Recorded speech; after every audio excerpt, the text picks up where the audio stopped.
Powers resolution. On this motion, the yeas are 50, the nays are 48. The concurrent motion is agreed to. 4 Republicans joining every Democrat in voting for the resolution urging the president to get congressional approval before any further military action against Iran.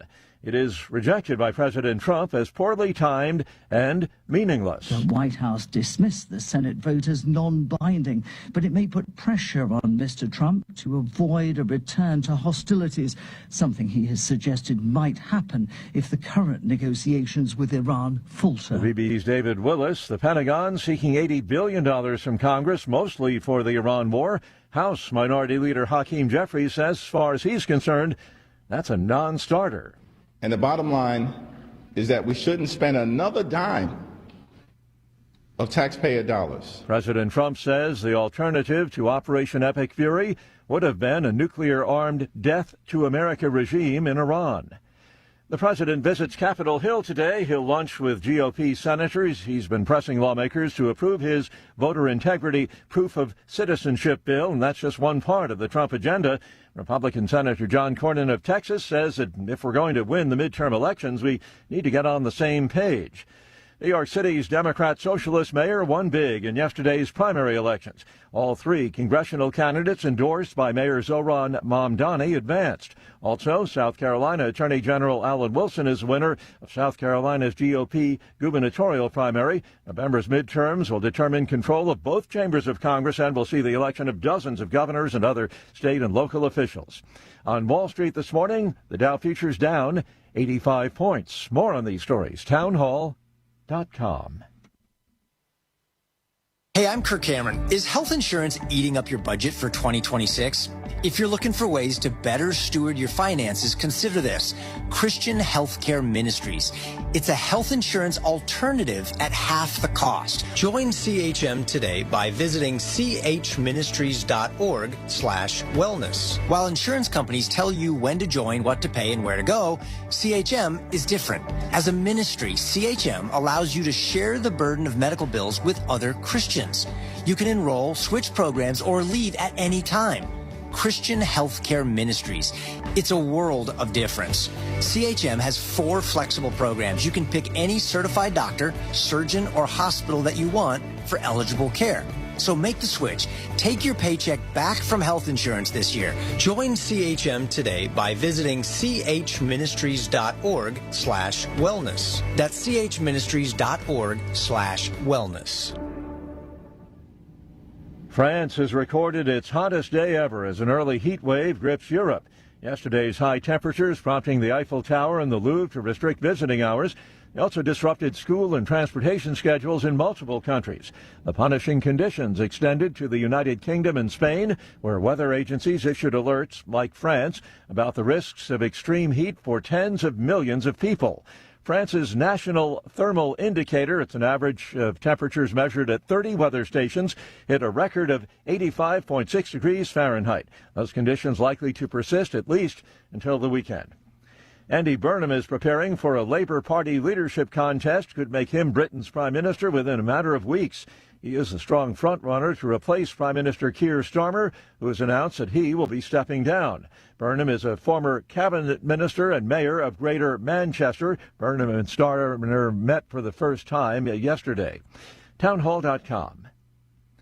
The world's most powerful supercomputer no longer resides in the U.S. That marks the first time since 2017 that a Chinese computer has topped a list sometimes viewed as a measure of a nation's technological prowess. The previously unlisted Line Shine computer in Shenzhen, China, displaced the top-ranked U.S. computer El Capitan in California in the latest version of the Top 500 ranking announced Tuesday. The group of scientists who run the Top 500 project declared that the Line Shine computer at China's National Supercomputing Center achieved 2,198 exaflops, meaning it can perform more than 2 quintillion calculations per second. Keith Peters reporting. Tech companies have been spending big on artificial intelligence, but investors might be getting nervous. Stock in those companies has tumbled this week. More on these stories. Townhall.com. Washington is wasting $500 million every year on a federal supervision system that doesn't work. Probation officers are overwhelmed. Resources are going to people who pose zero threat, while actual dangerous individuals slip through the cracks. The Safer Supervision Act stops the waste and refocuses every dollar on protecting families from harm. President Trump's own pollster found about 80% of Trump voters want this fixed. It's time for Congress to get this done. Stop the waste. Protect our communities. Visit safersupervision.com. Paid for by the Reform Action Fund. The Trump administration has brought positive changes when it comes to fixing our broken healthcare system. If we really want to make America healthy again, well, that starts at home. And that's where the Wellness Company comes in. You see and hear from the Wellness Company doctors all the time, and you know their products are the gold standard for keeping you and your family safe and healthy, giving you the opportunity to make sure you're prepared for whatever happens with their prescription medical kits. Additionally, the Wellness Company offers a variety of products, from parasite cleanses to methylene blue to weight loss and so much more. Make America healthy again starts at home. Do your part and protect the health of you and your family. Live a healthier, longer, and more satisfying life. Go to twc.health/Godzilla and order. That's twc.health/Godzilla. Use promo code Godzilla to save 10% today. The Cats and Cosby Show. It's the top news of the day. People are out there saying, oh, the Iranians are never going to live by it. But let me tell you something. President Trump is going to bomb them again if they screw around. Hopefully they live up to it. And if not, the pounding's coming. We're going to do it again and again and again. The Cats and Cosby Show, weekdays 5 Eastern, 4 Central on the stations of the John Fredericks Media Network. Trump is the toughest president we ever had. Well, he's definitely the best bomber.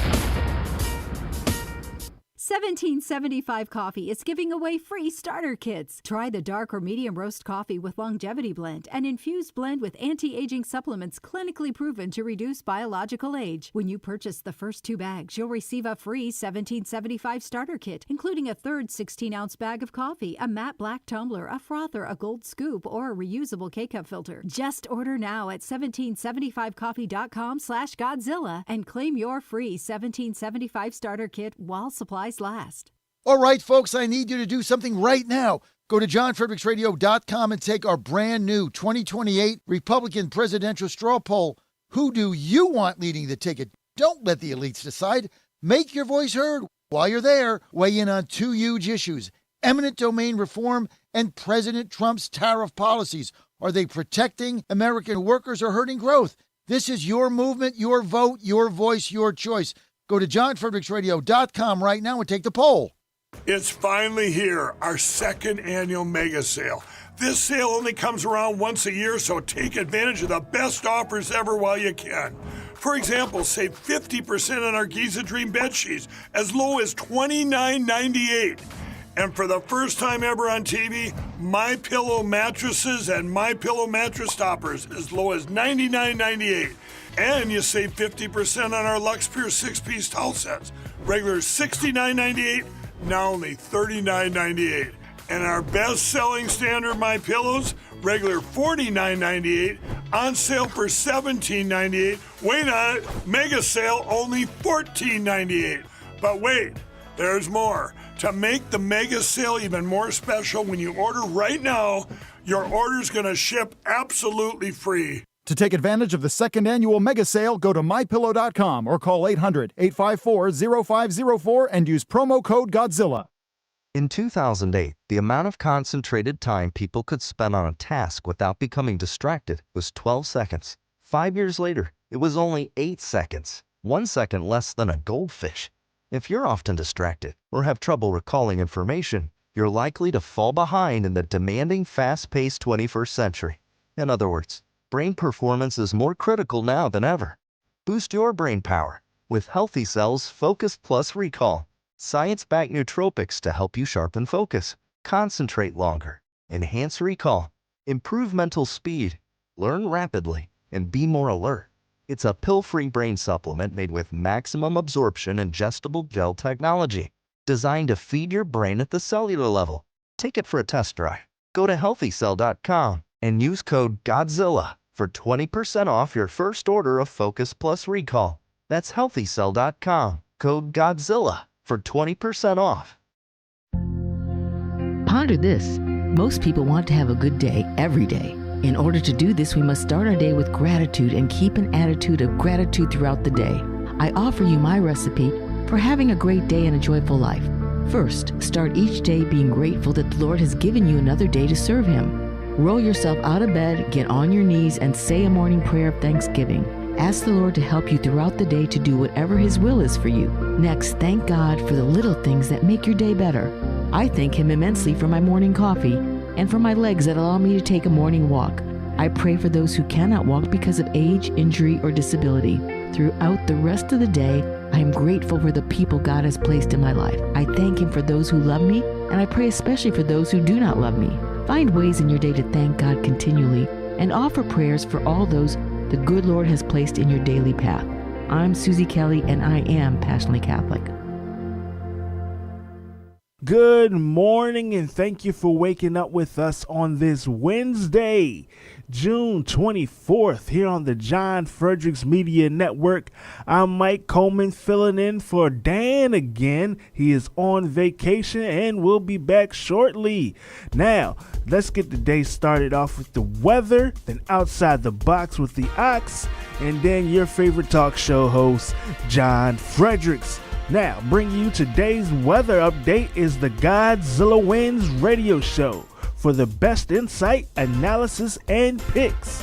Watch and listen to Godzilla Wins Saturday mornings from 9 to 11 all across the John Fredericks Media Network. Plus, to get John's daily sports picks, go to GodzillaWins.com. Once again, that's GodzillaWins.com. Starting in Richmond, today will reach a high of 83 degrees, partly sunny, and tonight a low of 62 and partly cloudy. Right now it's 59 degrees and clear. In Washington, D.C., today will be mostly sunny as well, reaching a high of 85. Tonight, mainly clear skies, reaching a low of 63. Currently it's mostly clear and 64 degrees outside. In Atlanta, today it's going to feel really hot, reaching a high of 85, but it will feel like 94. Tonight's low is 68 degrees, and currently it is 67 degrees. Moving along to Nashville, today will reach a high of 85, but it will feel like 94 degrees. And tonight it'll reach a low of 64 degrees and cloudy. Currently it's mostly cloudy and 62 degrees. In Philadelphia, today will reach a high of 85 degrees, but it will feel like 89. It'll be a little less humid than it was yesterday. But tonight, a low of 67 and mainly clear skies. Currently, it is 64 degrees and clear. In Pittsburgh, today you'll see a lot of sunshine, reaching a high of 81, but it will feel like 87. Tonight, increasing clouds and a low of 61. Currently, it's 55 degrees outside and clear skies. And lastly, we are in Morgantown. Today will feel very warm, reaching a high of 80 degrees, but it will feel like 87. Tonight, a low of 56 and partly cloudy. Currently, it is 54 degrees. That's your weather update here on the John Fredericks Media Network. Up next, Outside the Box with the Ox. Woo! You got a day Wednesday, baby! CNN World reports this week that AI breaches will occur, and sooner, not later. That all of our national defenses are at high risk, and particularly stark risks to small and medium businesses. And that, quote, currently there is no transparent, consistent framework for regulating AI in the U.S. While some experts say the government should be involved in conversations about AI safety, others argue the result could stifle the industry, close quote. Somehow they must be blaming Donald Trump, but they stop short by just saying a group of experts have written a letter to him urging some action because they say AI models have reached expert levels of cyber capability. Okay, but I guess we're totally cool with this because thinking outside the box, now we can check how much gas is in our car at the moment, open our living room blinds, make sure our math is right on the business report we're submitting next week, shop for clever knickknacks to send to random relatives and friends for any occasion, and watch for stray dogs on our outdoor patio cameras from our phones while halfway around the world smoking the hookah in an Amsterdam hash trash den. Oh, and when we're drinking with buddies, we can solve once and for all who sold more records between the Beatles and Rolling Stones during an argument, and whether or not it tastes great or is less filling. Tastes great. Less filling. Tastes great! Well worth the risk of total global financial meltdown by non-human superintelligent machines with no innate groundings in morals, societal mores, or fear of eternal punishment from a supreme being. There is no God. Here outside the box with the Ox in the Eastern Time Zone and now in West Virginia on the John Fredericks Media Network. Right now, download the new WV Sports Nation app from the Apple Store or Google Play and get the entire Mountaineers sports world in the palm of your hand. Right now, get notified when new stories drop about your favorite Mountaineers teams and athletes. Download the WV Sports Nation app right now. Get updates on next level Mountaineers like Weatherholt and Joe Mazzulla. All that and more right in your pocket right now. Download the new WV Sports Nation app from the Apple Store or Google Play. Download the app right now.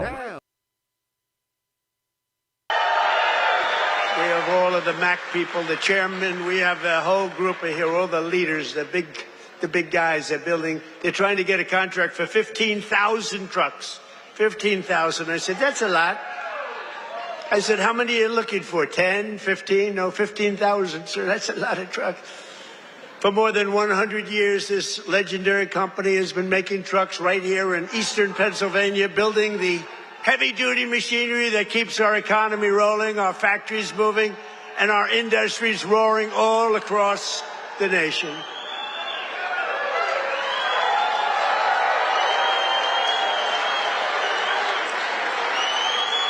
And you are the men and women who put your pride and spirit into those beautiful words, stamped on every Mack truck that said, made in the USA. It's made in the USA. And I want to especially thank the president of Mack Trucks, Stephen Roy, who I just met, who's a great guy, a great patriot, very Republican too, which I like. He's a very strong Republican. Stephen, where are you, Stephen? Stephen. We got to get a certain very talented congressman reelected. You know that. We got to get him. Where are you? Where are you, Mr. Congressman? We got to get you back in. Thank you. And thank you, Stephen. But a very special thanks to every single worker at this fantastic factory. The job you're doing here is incredible. And I know you're applying for a big one, and we'll see how that goes. We'll have to call up some people and see if it's good. If your price is right. Is your price right, Stephen? I don't know. Maybe we'll get it down a little bit. We'll get it down. 15,000 trucks. That's a lot of trucks.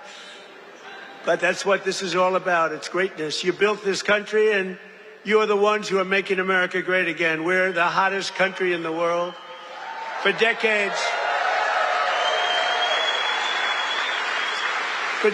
the workers of this Commonwealth watched globalist politicians let other countries rip you off and close your factories, rob your jobs, take them away to foreign lands. And then I came along. We stopped it very quickly. Then we had a rigged election. But they were so stupid they kept everything going a little bit for us. And what we've done in the last year and a half, nobody's ever seen anything like it. They put America first, they put China first, they put illegal aliens first and everybody else first but you. But we put you first by a lot. But at long last, you finally have a president who is putting workers first, putting Pennsylvania first, and putting America first. We're doing that, and we're doing it like nobody's ever seen before. And starting on my first day back in office, and this goes all the way back to 2016 too, but right from a year and a half ago, nobody's ever seen anything like this. We're the hottest country anywhere in the world by a lot. But I stood up to the trade cheaters. They're cheaters and abusers and violators of the world like no president has ever stood up before. And now I'm standing up again because Iran cannot have a nuclear weapon, if that's okay. And we're doing quite well. I placed 50% tariffs on foreign copper, aluminum, and steel so they couldn't come in and steal your jobs. And sometimes even more than 100% tariffs. They weren't going to come in from foreign lands and steal your jobs. If they wanted to come in, they pay 100%, they pay 200%, they pay, I don't care what it is. They're not going to steal your jobs, okay? And they stop.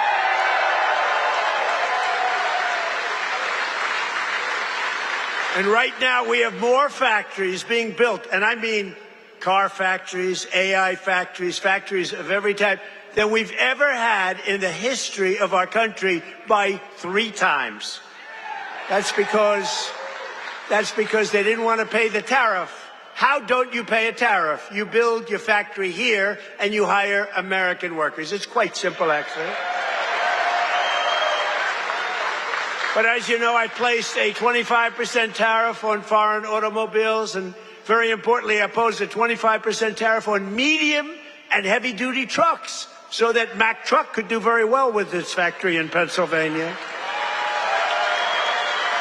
But all American roads will be filled with American trucks very shortly. Very few people are able to compete with us anymore. They used to rip us off. It was like we were a bunch of babies. American labor worked with us, too. I just met the head of your unions, and they've been terrific. They work with us, and they're fair. They treated us good. Maybe we can negotiate a little bit tougher. Where the hell are the union guys? Those guys are great. They're great. There they are. I want to just say hello. We gotta make sure you vote for our congressman here. I'm not doing this for my health. Right? Muser. We even have Muser here. That's right. Within a single year of taking office, I slashed trade deficit with China by the largest amount in the history of trade. And we, by the way, have the biggest trade deficit cut in the history of our country, 67%. Think of this. We had a trade deficit. We cut our trade deficit. If you're a president and you cut it by 1%, they say, oh, you're doing a great job. 2%, you're a genius. I cut it by 67%. That's why you have all of these factories being built. And they'll soon be opening. They're already opening. But when those factories are opening, I don't know what you're going to do. You're going to negotiate very good salaries, that I can tell you, because they need you. In many ways, they need you more than you need them. American exports to the rest of the world are up by $150 billion. You hear that, Bo? It's not bad. You're going to wrestle a long way to make that go. Bo is going to have to win a lot of tournaments to have to make that money. Think of it, $150 billion up. We never had that. We always have losses. We take in much more than we send out. Now we're up $150 billion, and that's nothing, because when all these factories are opening up, Mr. Senator, another great one, what a great senator you have. Did you fight hard? David, did you fight hard? He was with me at, I think, every stop. I said, where the hell is David? He's right there, sir. And he's working hard, and he's a great guy, and he's working very hard for you. But a short time ago, we were a dead country. We were laughed at all over the world. We were a dead country. People were laughing. They were saying, what the hell happened to that country? The king of Saudi Arabia said it 2 years ago. I was over there. He said, you know, sir, 2 years ago you were a dead country, and now you're the hottest country anywhere in the world. It's true. And we're hotter now than we were then.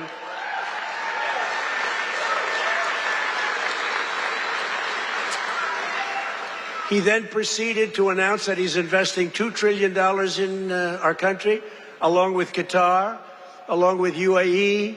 Bahrain is investing, Kuwait's investing, but countries from all over the world, they're all investing in the United States. 2 years ago, they wouldn't even think of it. They thought we were finished. When I went to China 2 weeks ago, I met with President Xi, and we greeted each other, and he looked at me and said, man, do you move fast. Because they thought they had us, but now it's really the opposite. We are doing numbers that nobody's ever seen before, so it's great. It's great. We had a great meeting. But as you know, we just achieved a historic peace agreement with Iran to end the conflict in the Strait of Hormuz. And by the way, yesterday, 19 million barrels of oil flowed out of the Strait of Hormuz, a very beautiful place. That's the most oil in the history of the Strait. No, it's never been any, you've never seen anything like that. It's called an oil gusher, and most importantly, we are ensuring one thing very importantly, because this is why I did it. I did it for this reason, 99% for this. Iran will never have a nuclear weapon, and they've agreed to that. But remember, this wasn't easy. We had 47 years worth of presidents and other people, other countries too. We're not the only one that never did anything. They were the bully of the Middle East. And now we're leaving Iran with no Navy, no Air Force, no anti-aircraft, no missile capability, no nuclear program.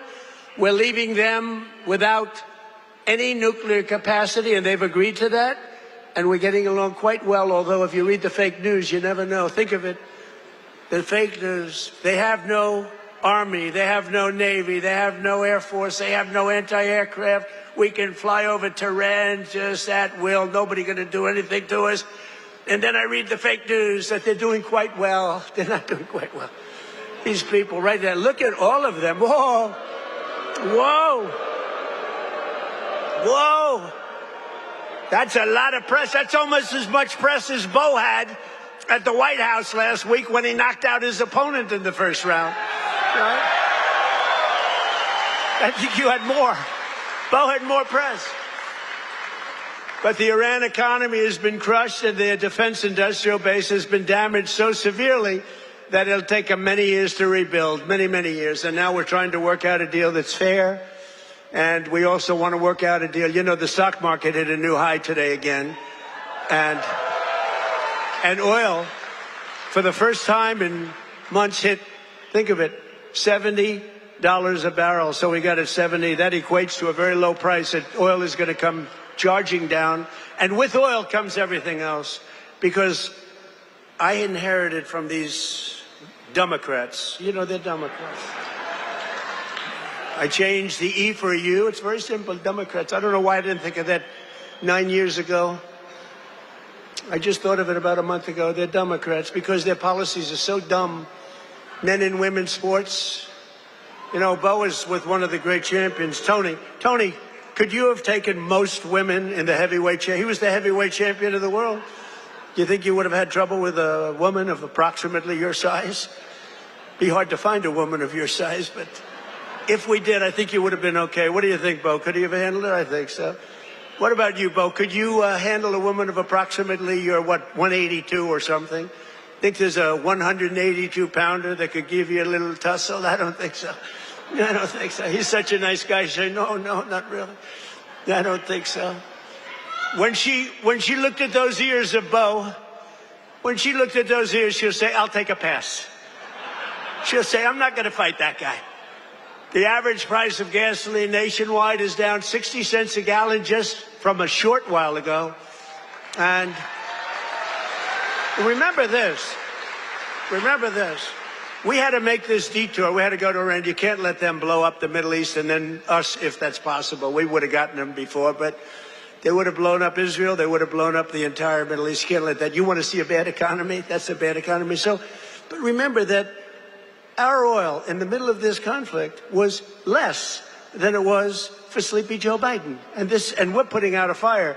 Biden, Clinton, Bush, all of them. Barack Hussein Obama. Have you heard of him? Have you heard of Barack Hussein Obama? None of them did anything.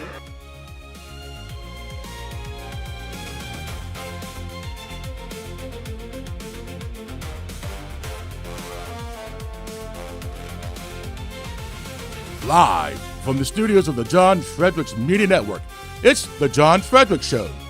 Grab yourself a cup of 1775 coffee, sit back, and get ready for the best 4 hours of talk in the universe. To be part of the show, just call our toll-free number, 888-480-5646. And now, here's the Godzilla of Truth, the Oracle of the Deplorables, the man Jack Nicholson knows can handle the truth, John Fredericks. Well, welcome to the John Fredericks Media Network, and we decided to play President Trump's great address yesterday, his rally, I guess, at Mack Trucks. I thought he was on a roll, so I'm like, you know what? We haven't heard from him enough when he's in a good mood. So let's go ahead and roll that. The fake news in overdrive. Thanks for joining us today. I'm your Godzilla of the Truth in America, your Oracle of the Deplorables, coming to you live in Washington, D.C. I'm in the White House pool today, so I'm leaving at 10, going over there, be there for the rest of the day, and get a couple of videos from me while I am there. Great to have you with us. As always, a couple of announcements to make before we start, just for our 6 a.m. audience, because I don't do this throughout the show because I forget. So I just do it for 6 a.m. because you guys are special, right? You're up with me listening to President Trump at 6 in the morning. What else could you be doing with your time today, right? Great to have you with us. Wendy Bell is going to be joining us live with the new Wendy Bell show. Wendy Bell Live is what we're branding it. She's going to be 10 a.m. to 12 p.m. across our network, all markets. That is live. Wendy Bell Live, 10 to noon, Monday through Friday in the John Fredericks Media Network. And we're looking forward to that. That'll be starting on August 17th. Wendy Bell Live on the John Fredericks Media Network. Meantime, Michael Patrick Leahy, and that'll be starting August 17th, Monday, August 17th. Michael Patrick Leahy, who's 10 to noon now, he'll be moving to 3 to 5, and our new Nashville station expected to be up online August the 1st. So all that coming up. Just want to keep you abreast of our programming changes. Del Wamsey has decided to retire. Longtime friend of mine, great guy. I would have kept him on till I told him he can stay on my show till you decide to retire. He's a very, very wealthy guy and decided in his mid-70s, well, it's time to go. So he's going to be doing no more radio show for Del, and his last show will be August 15th or August 14th, and then that's going to be it. Okay, when I get back, you know why you tune me in every day? I'm so ahead of the curve. I want you to think back 2 years ago, and I want you to think back of who started calling the Democrats communist and who said there was a communist wave in this country and it was under the radar screen, and the abuse I took for calling them communist. 2 years later, it is now Communist Party USA, and they're out in the open.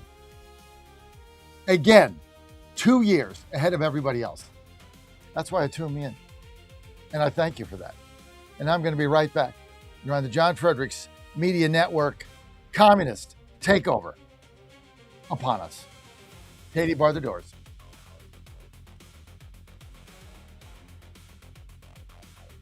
Agendas of Big Mobile. Patriot Mobile's wireless service works perfectly and seamlessly as you go about your lives with exceptional nationwide coverage that uses the same towers the main carriers use. Patriot Mobile donates a portion of every dollar earned to causes you care about, to organizations that fight for religious freedom, First and Second Amendment, sanctity of life, and the needs of veterans and first responders. Patriot Mobile has plans to fit any budget, along with great discounts for our veterans and first responder heroes, as well as multi-line users. Switching is easy. Just go to patriotmobile.com/Godzilla or call their U.S.-based customer service team, 972-PATRIOT. That's 972-728-7468. Use offer code Godzilla for free activation.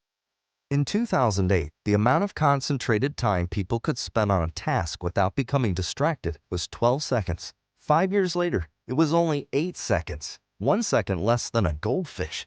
If you're often distracted or have trouble recalling information, you're likely to fall behind in the demanding, fast-paced 21st century. In other words, brain performance is more critical now than ever. Boost your brain power with Healthy Cells Focus Plus Recall. Science-backed nootropics to help you sharpen focus, concentrate longer, enhance recall, improve mental speed, learn rapidly, and be more alert.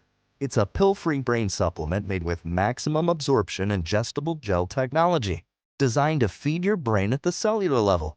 Take it for a test drive. Go to healthycell.com and use code GODZILLA for 20% off your first order of Focus Plus Recall. That's healthycell.com, code GODZILLA for 20% off.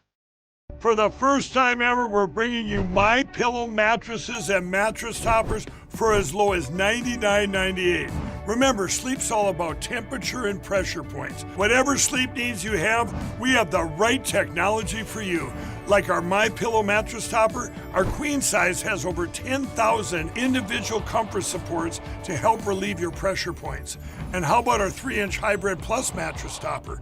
It's infused with copper and silver to help your body get the restorative sleep it needs. And our MyPillow and Case Coil mattresses, I personally helped develop these mattresses to make sure they have everything needed to give us great sleep.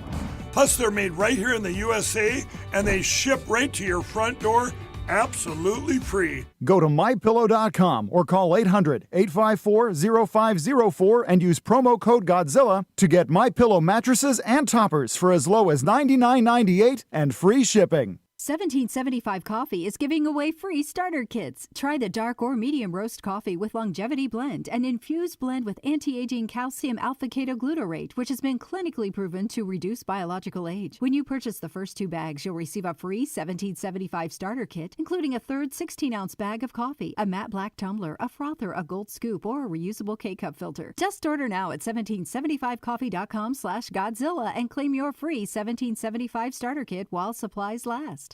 And they're off. This summer, the Thunder returns to Colonial Downs Racetrack. Live thoroughbred racing June 25th through September 7th. Feel the excitement. Hear the roar of the crowd. Experience Virginia's premier horse racing destination every Thursday through Sunday all summer long. Bring the whole family for Family Fun Sundays, packed with activities for all ages. Parking? Free. General admission? Free. Memories? Priceless. Make Colonial Downs Racetrack your new summer fun time tradition. Get tickets and race day info now at colonialdowns.com.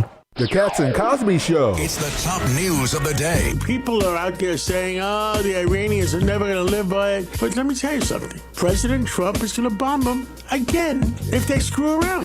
Hopefully they live up to it. And if not, the pounding's coming. We're going to do it again and again and again. The Cats and Cosby Show, weekdays 5 Eastern, 4 Central on the stations of the John Fredericks Media Network. Trump is the toughest president we ever had. Well, he's definitely the best bomber. These are the candidates that they are running, Sean. So President Trump, in a very real and very literal sense, is the man, is the leader, standing in the gap, in the breach, protecting this nation from this tyrannical wave of left-wing insanity. How do we ever reconcile the ones that want Marxism, socialism, defund, dismantle, open borders, sanctuary cities and states? How do we ever reconcile these two very different ideologies? I don't see how. No, I mean, fundamentally, Sean, look, we used to have a country, you could pick what time period, maybe say the 1980s with Tip O'Neill and Ronald Reagan. We used to have a country where you had a center-left Democrat Party, really a center, I would say a center to center-left with many members who were actually center-right. These were called Reagan Democrats or Blue Dog Democrats. So that was the spectrum the Democrat Party lived in, from center-left to center-right. Then you had a Republican Party, right, a conservative party. And over time, the Democrat Party has abandoned all of that, and they have instead adopted this radical, revolutionary, and in many cases violent ideology that wants to tear America down and destroy everything that we know and love from top to bottom. Live from the studios of the John Fredericks Media Network, it's the John Fredericks Show. Grab yourself a cup of 1775 coffee, sit back, and get ready for the best 4 hours of talk in the universe. To be part of the show, just call our toll-free number, 888-480-5646. And now, here's the Godzilla of Truth, the Oracle of the Deplorables, the man who trucks the truth from coast to coast, John Fredericks. 2 years ago, I sat here on the show and I started calling the Democrats communists. A lot of people made fun of me. I went in a couple of shows, like I'd go on Newsmax or I'd go on News Nation, and I called the Democrats communists, and they would correct me and get upset and say that was hyperbole and that was exaggeration and that was not befitting of somebody of my stature. That was 2 years ago. Here we are today. And the communists have taken over the party, and they're not even shy about it. This is a communist movement underfoot in this nation, and I've been warning you about it for 2 years. It started with COVID. COVID was a communist operation. Not that the communists were behind it, But what COVID did was show people I can get other people's money. I can stay home. I deserve other people's money. And they liked it. And a lot of our young people now, a lot of our young people want your money. They didn't want to work. They didn't have to. People were getting more money during COVID for doing nothing than they were working. So that became the norm. Now here we are. What happened in New York yesterday is Mandami-backed 3 left-wing communist candidates. They're calling themselves Democrat Socialists. You can take the Democrat out of the name. That is a front. That is a facade. They're not DSA. They're not Democratic Socialists. They're communists. They want a communist takeover of the country. And the D in front of SA, Communist Socialists of America, is a feigned front. And this is what we're up against. We got the John Thunes running around talking about traditionalists. When they take over, they're going to string this guy up with a shoelace and a rope. You think I'm kidding? These people want MAGA incarcerated. They want us in concentration camps. They're bat crap crazy. And they got the fake news behind them lying every day. I put a piece out yesterday on all this feedback. Oh, you're lying about the reflecting poll. No, I'm not. No, I'm not. Somebody went in there and threw in chemicals. That's ecological terrorism. You get 20 years for that. Nothing will happen. Nothing will ever happen to these people. They slit pools. They destroy property. This is a communist takeover. It started with the monuments. Take the monuments down. Trash them. Destroy every pillar that makes this country great. This is why they hate the state fair. They hate Trump. They hate America. They hate the flag. They hate the birth of this country. They hate the birthday. They can't wait till it's over. And they have combined a communist movement with anti-Semitism. When was the last time you saw that? Yeah, exactly. Yeah. Oh, yeah. Yep. Communist, and they hate the Jews. Communist, and they blame Israel. That's what you're looking at. Mandami backed 3 left-wing socialist communist candidates in Democrat primaries in New York. He won them all, and they weren't even close. Not close. Beating left-wing Democrats that are not communists, that actually, have some semblance of belief in a capitalist system. They want to tear this down. You're going to get a communist mayor in LA. That lady out there, that council member, is going to crush Karen Bass. Just like Janice Lewis George here in DC crushed Kenny McDuffie. This is what the people are voting for, because they are promising to give them stuff.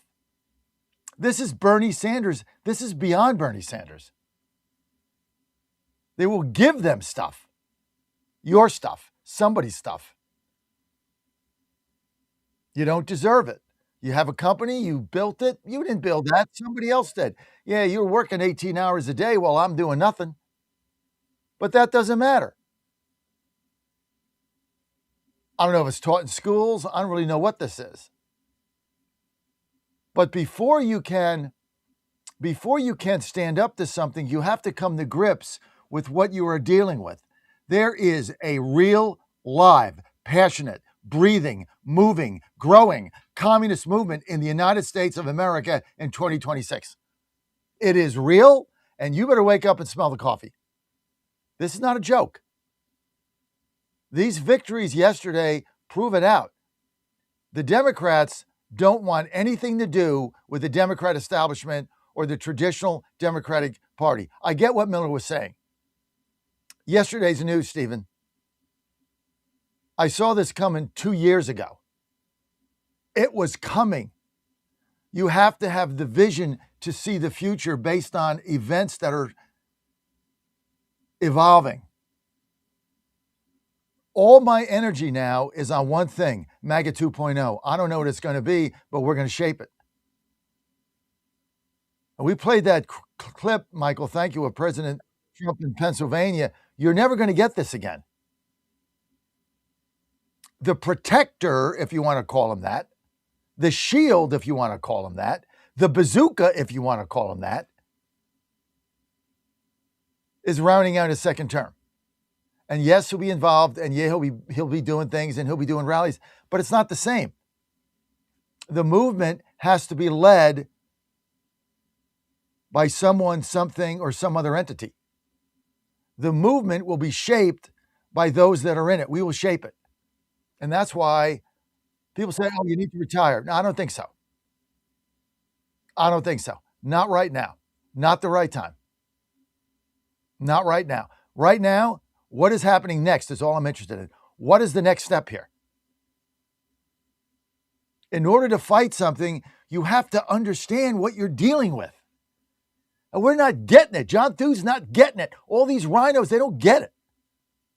Fetterman gets it, and he's a Democrat. He's the only one that gets it. And we'll play his clip in a minute. He called them a bunch of dirtbag candidates. He's in no man's land. Votes with the Democrats 85% of the time. Republicans are never going to vote for the guy. Yet they're going to throw him out of the party. He will get primaried and get crushed.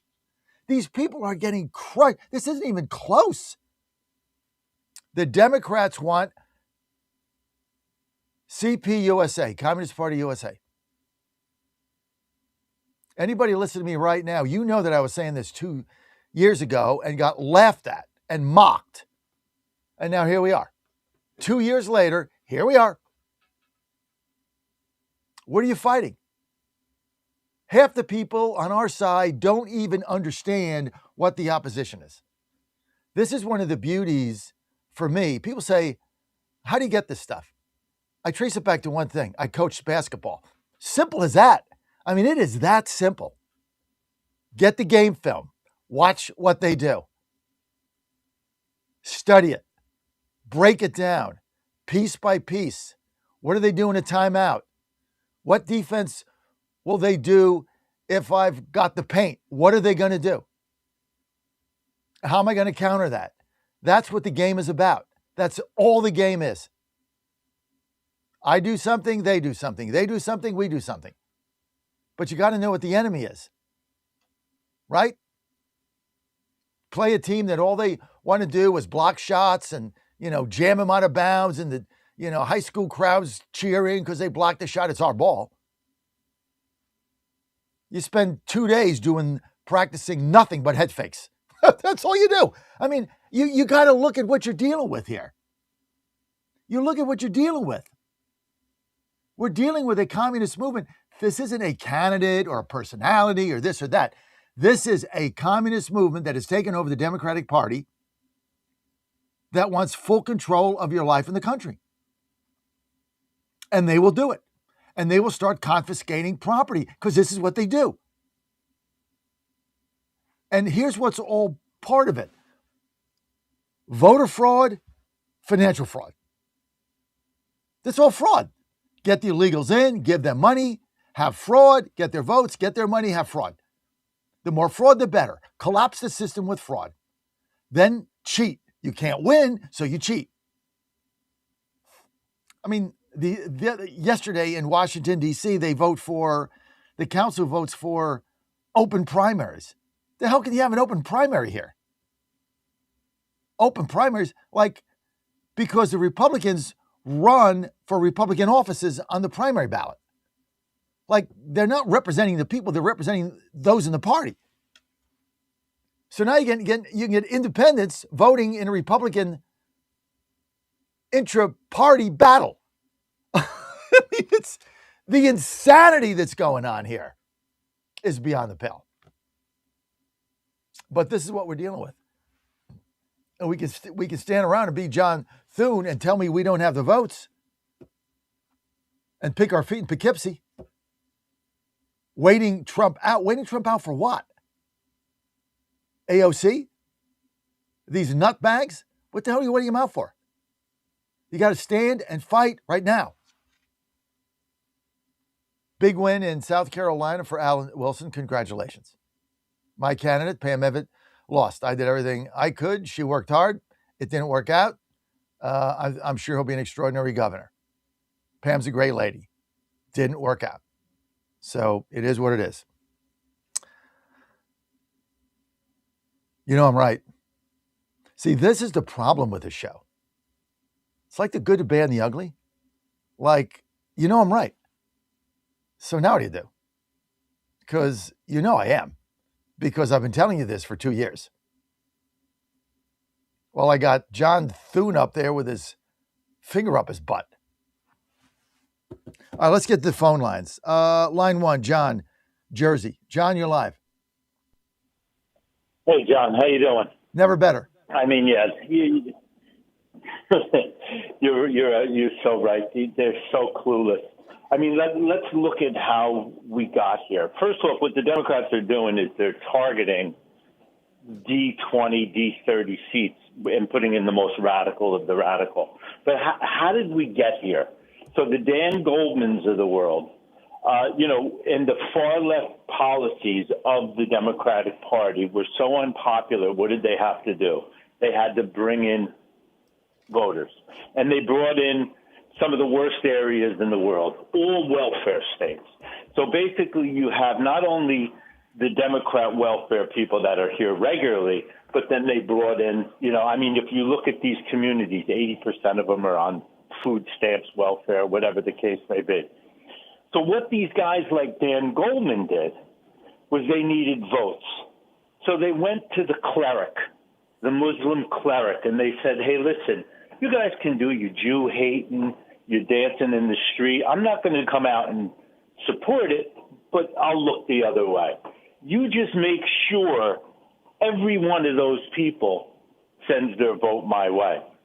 The bottom line is what the Dan Goldmans of the world didn't realize is now they're starting to put their own people in and get rid of the Dan Goldmans of the world. The leftist doesn't think of the country. He doesn't think of your kids or my future. He thinks in terms of election cycles. How do I get elected in a year or two? So the bottom line is that's how we got here. And we just have to be, New York is done for decades to get that back. But the bottom line is people really need to start waking up and understand how serious these people are. Because when this starts spreading out of those D+20 areas, that's when things are going to get really ugly. This is a battle for the soul of this country. This is Marxist jihadists. And New York last night should show you that they're not playing around. And if you're a Democrat, you got to understand they have no use or need for you either, unless you're, interested in the insanity of this party. About summed it up, John. They have figured out. Go to the D+20, D+30 districts, run a communist, fire up the base, get him elected. Now you got beyond a toehold. See, they had a toehold with AOC and then Mandami blew it up. Then they had a trench. Now they've got an army. Now they're on the move, and they're going to go from D+20 or 30 to D+10 to D+5. And the takeover of the Democratic Party is right in front of you. They are going to take this over if they haven't now. I believe they've already taken it over, just like MAGA took over the Republican Party for all intents and purposes. The difference is a lot of our people still don't have the balls to do anything. They do. They will cut you down. That's the difference. Listen, the AOCs of the party are going to be on their way out soon. They are beyond radical, these people, and they are completely and totally in a welfare state. So the bottom line is, we better really, like you just said, we better start waking up to this, or we're going to be in a lot of trouble. We're going to be fighting on a lot of different fronts that we didn't. Why do you think they're trying to get a foothold in Texas? So we're going to see pockets of this stuff in Seattle, California, New York, but these people are very smart and they're vicious, and they understand our people, like the John Thudens of the world, are idiots. So the bottom line is that's why they're trying to get footholds in small areas of Florida and Texas, and they're going into the D+20 areas in Texas, and they're trying to expand those areas. I mean, so the bottom line is eventually this is going to, get into a point where we're in danger on the nation, and it's going to come out of these pockets. I mean, these dumps that they're in, I mean, they're going to fail. New York, and I said it on this before, and California, that ends in bankruptcy and riots. That's the end of this thing. Now, do you want the entire country to end in bankruptcy and riots? Because that's eventually what will happen here as well. I mean, you have Colombia with more secure elections than we have in California, and I would say 90% of the country. I mean, thank God Trump's going there today. I really hope. And then you have John Solomon in there. He's saying that he's going to be exposing some things. I mean, we really, if we don't have voter security, it doesn't matter. But John, it doesn't matter what you expose. Okay, I love John Solomon. Well, so he's going to expose something. So what? What's that do? Nothing. We don't do anything. We don't do anything. We do nothing. You got to do something, and you got to pass the SAVE Act, and they won't do it. Our own party refuses to pass the SAVE Act. Our own party. And they're stealing us. They're going to steal this midterm election coming up. They got fraud all over the place. Everybody knows it. You got one bill that'll stop it, and our own party won't even do it. It is insane.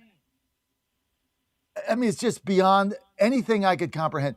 It's like you're getting killed and you're asking for a cigarette. That's my analogy with John Thune. You're in front of the wall to get fired, to get killed, and instead of trying to negotiate your way out of it or fight your way out of it, you ask for a final cigarette to stave it off. For how long is a smoke a cigarette? 3 minutes? It's about what it took me. That's all this is. Give me a cigarette before you blow my head off. What? I want fighters, John. I want fighters. We got quitters in this party all over the place. That's why I was for Pam Evitt. Now, I'm sorry she got beat. I'm sure Wilson will be great. But, I want fighters. We don't have enough. Where are we in 2029? Yes, I think we'll elect a Republican president. Yay. Where's the movement? And do we understand what we're up against? Or the same thing is going to happen in 2030. Again. Until we grasp what they're doing, and you nailed it. They got a foothold. And they're gonna keep taking their party over until they have it lock, stock, and barrel. Like we have to take over. Like MAGA is almost there with the Republican Party. And that's why I'm now retiring, dude. I mean, I could retire now, sell all the stations and go to Florida. Who's going to lead this thing? Then what happens? Anybody can check out. I'd rather check in and fight. Because you know what? Half the people on our side are not serious. They're clickbaiters, okay? Just get it. They're clickbaiters. So whatever the clicks say is where they go. We have a narrow group of people that are willing to lead a passionate narrative about what we have to do going forward. That are not beholden to somebody clicking something so they can make ends meet or so they can get rich or whatever the case may be. And that's what we're up against. That's why I just brought in Wendy Bell. Let me tell you about Wendy Bell. Wendy Bell's a fighter.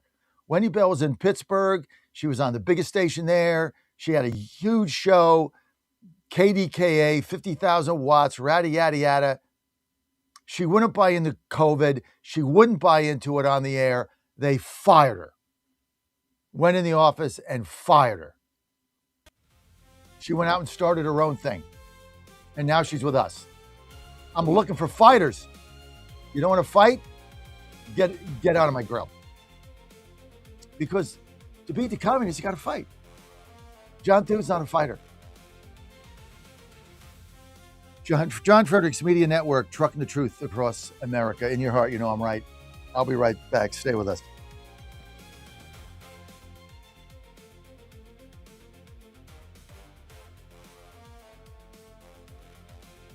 In Goochland, Bonaire, Chester, 100.5, 107.7, 92.7 FM, AM 820, and WJFB Portsmouth, AM 1650. Breaking news this hour from Town Hall. I'm Rich Thomason. New York City's Democrat Socialist mayor was not on the ballot in yesterday's primaries, but 3 congressional candidates endorsed by Zohran Mamdani were, and all 3 of them won. Elsewhere, Trump-backed State Attorney General Alan Wilson wins South Carolina's Republican primary for governor. This is going to happen, the words of the head of the UN's nuclear agency, who says his inspectors will visit what's left of Iran's nuclear enrichment sites. President Trump says that when it comes to Iran's claims that no inspections have been agreed to, they're wrong. They know they're wrong. They told us inside, and we have it down 100%. Inspections. Following the lead of the House, the Senate has passed a war powers resolution demanding President Trump get congressional approval before any additional military action against Iran. The president dismisses that non-binding resolution as meaningless and poorly timed. 4 Republicans joining every Democrat in voting yes on that resolution. Today marks the 4th anniversary of the Supreme Court's repeal of Roe v. Wade. Marjorie Dannenfelser of Susan B. Anthony Pro-Life America says that now her group's attention turns to abortion pills. We have women who are receiving these drugs because of a Biden COVID hangover. The rules were dropped around the distribution of these drugs. There's no in-person visit to anybody associated with her health. She just gets it in the mail, or her boyfriend, her ex-husband, the guys at the fraternity, someone has those drugs and she gets them, and it's leading to disasters all over the country. Dannenfelser speaking with the Salem Radio Network. A federal judge in San Francisco is barring the feds from making immigration arrests at U.S. courthouses. Watching Wall Street this morning, the Dow futures down 49 points, NASDAQ futures up 145. Townhall.com. Diabetes, high blood pressure, anxiety meds, everyone's on them. If you're a 50-year-old male, maybe a bit porky, and you may even have type 2 diabetes, $1 million of term insurance may only cost you about $200 a month. Call Term Provider. Speak with Big Lou at 800-555-2085. Big Lou will find a term life policy for you even if you have type 2 diabetes, are overweight, or have high blood pressure. Term Provider has helped thousands of people like you who think they can't afford term life insurance. To buy $1 million of affordable term life for you, all you need to do is call Big Lou at 800-555-2085. Lou will make sure the scales are tipped in your favor. Call 800-555-2085. Big Lou will answer your call and work to fit you into a term life policy that you can afford. Remember, Big Lou's like you. He's on meds too. Call 800-555-2085 or biglou.com. There's more atomic saber rattling by North Korea's dictator. Kim Jong-un, in his usual black suit, stood out among the row of sailors in white. The North Korean leader told them that the plan to equip the Navy with nuclear weapons is following its course. It is unclear when that will be, but North Korea has been test-firing missiles from its ships. And soon, he boasted, he will launch ships twice as large as the one in front of him. Since his negotiations with U.S. President Trump failed in 2019, Mr. Kim has continued to pursue nuclear weapons, unveiling more ambitious plans one after another. To BBC's Jay Kwan in Seoul, South Korea. Ukraine says its forces have struck a railway bridge, power plant, and other key infrastructure targets in neighboring Russia-controlled Crimea. As Moscow steps up attacks on Ukrainian civilian targets, the Ukrainians have been striking back. News and analysis at townhall.com. More than 1,000 GM workers are out, and 50 robots are in. General Motors is facing renewed scrutiny over automation at its flagship EV assembly plant after adding dozens of robots to the production line months after cutting more than 1,000 jobs. The changes at Factory Zero in Detroit highlight the growing tension between automakers seeking greater efficiency and workers concerned about the future of manufacturing employment. The move reflects a trend seen across the automotive industry where manufacturers are increasingly turning to robots and artificial intelligence to improve productivity, reduce costs, and streamline vehicle assembly operations. Bernie Bennett reporting. The Supreme Court has granted tech giant Cisco's bid to shut down a lawsuit and claims the company's technology was used to persecute members of the Falun Gong movement in China. The justices say that American courts are simply the wrong forum for the suits. More on these stories, townhall.com.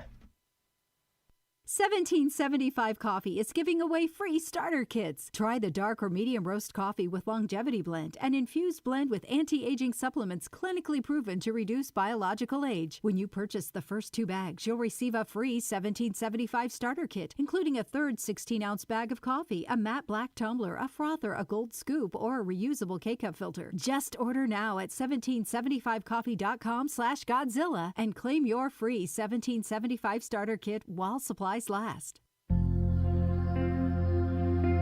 Ponder this. We sometimes hear newly married couples discuss their future life as a family. Often this leads to discussions on the number of children they are planning to have. Typically, the number of children ranges from none to 2 or 3. Family life can be planned thanks to birth control and abortion. But the reality is that God has a birth control plan already established for those who love Him and trust in Him. We are called to live a life of chastity according to our state in life. If you are called to a married life, being open to life according to God's plan is a great gift and probably the greatest challenge in today's modern world. It starts by selecting a spouse who puts God and family first. Then, trust in God's birth control plan where parents are open to life and provide a sanctuary of faith for their family. Allow God, the author of life, to plan your family. I'm Susie Kelly and I am passionately Catholic.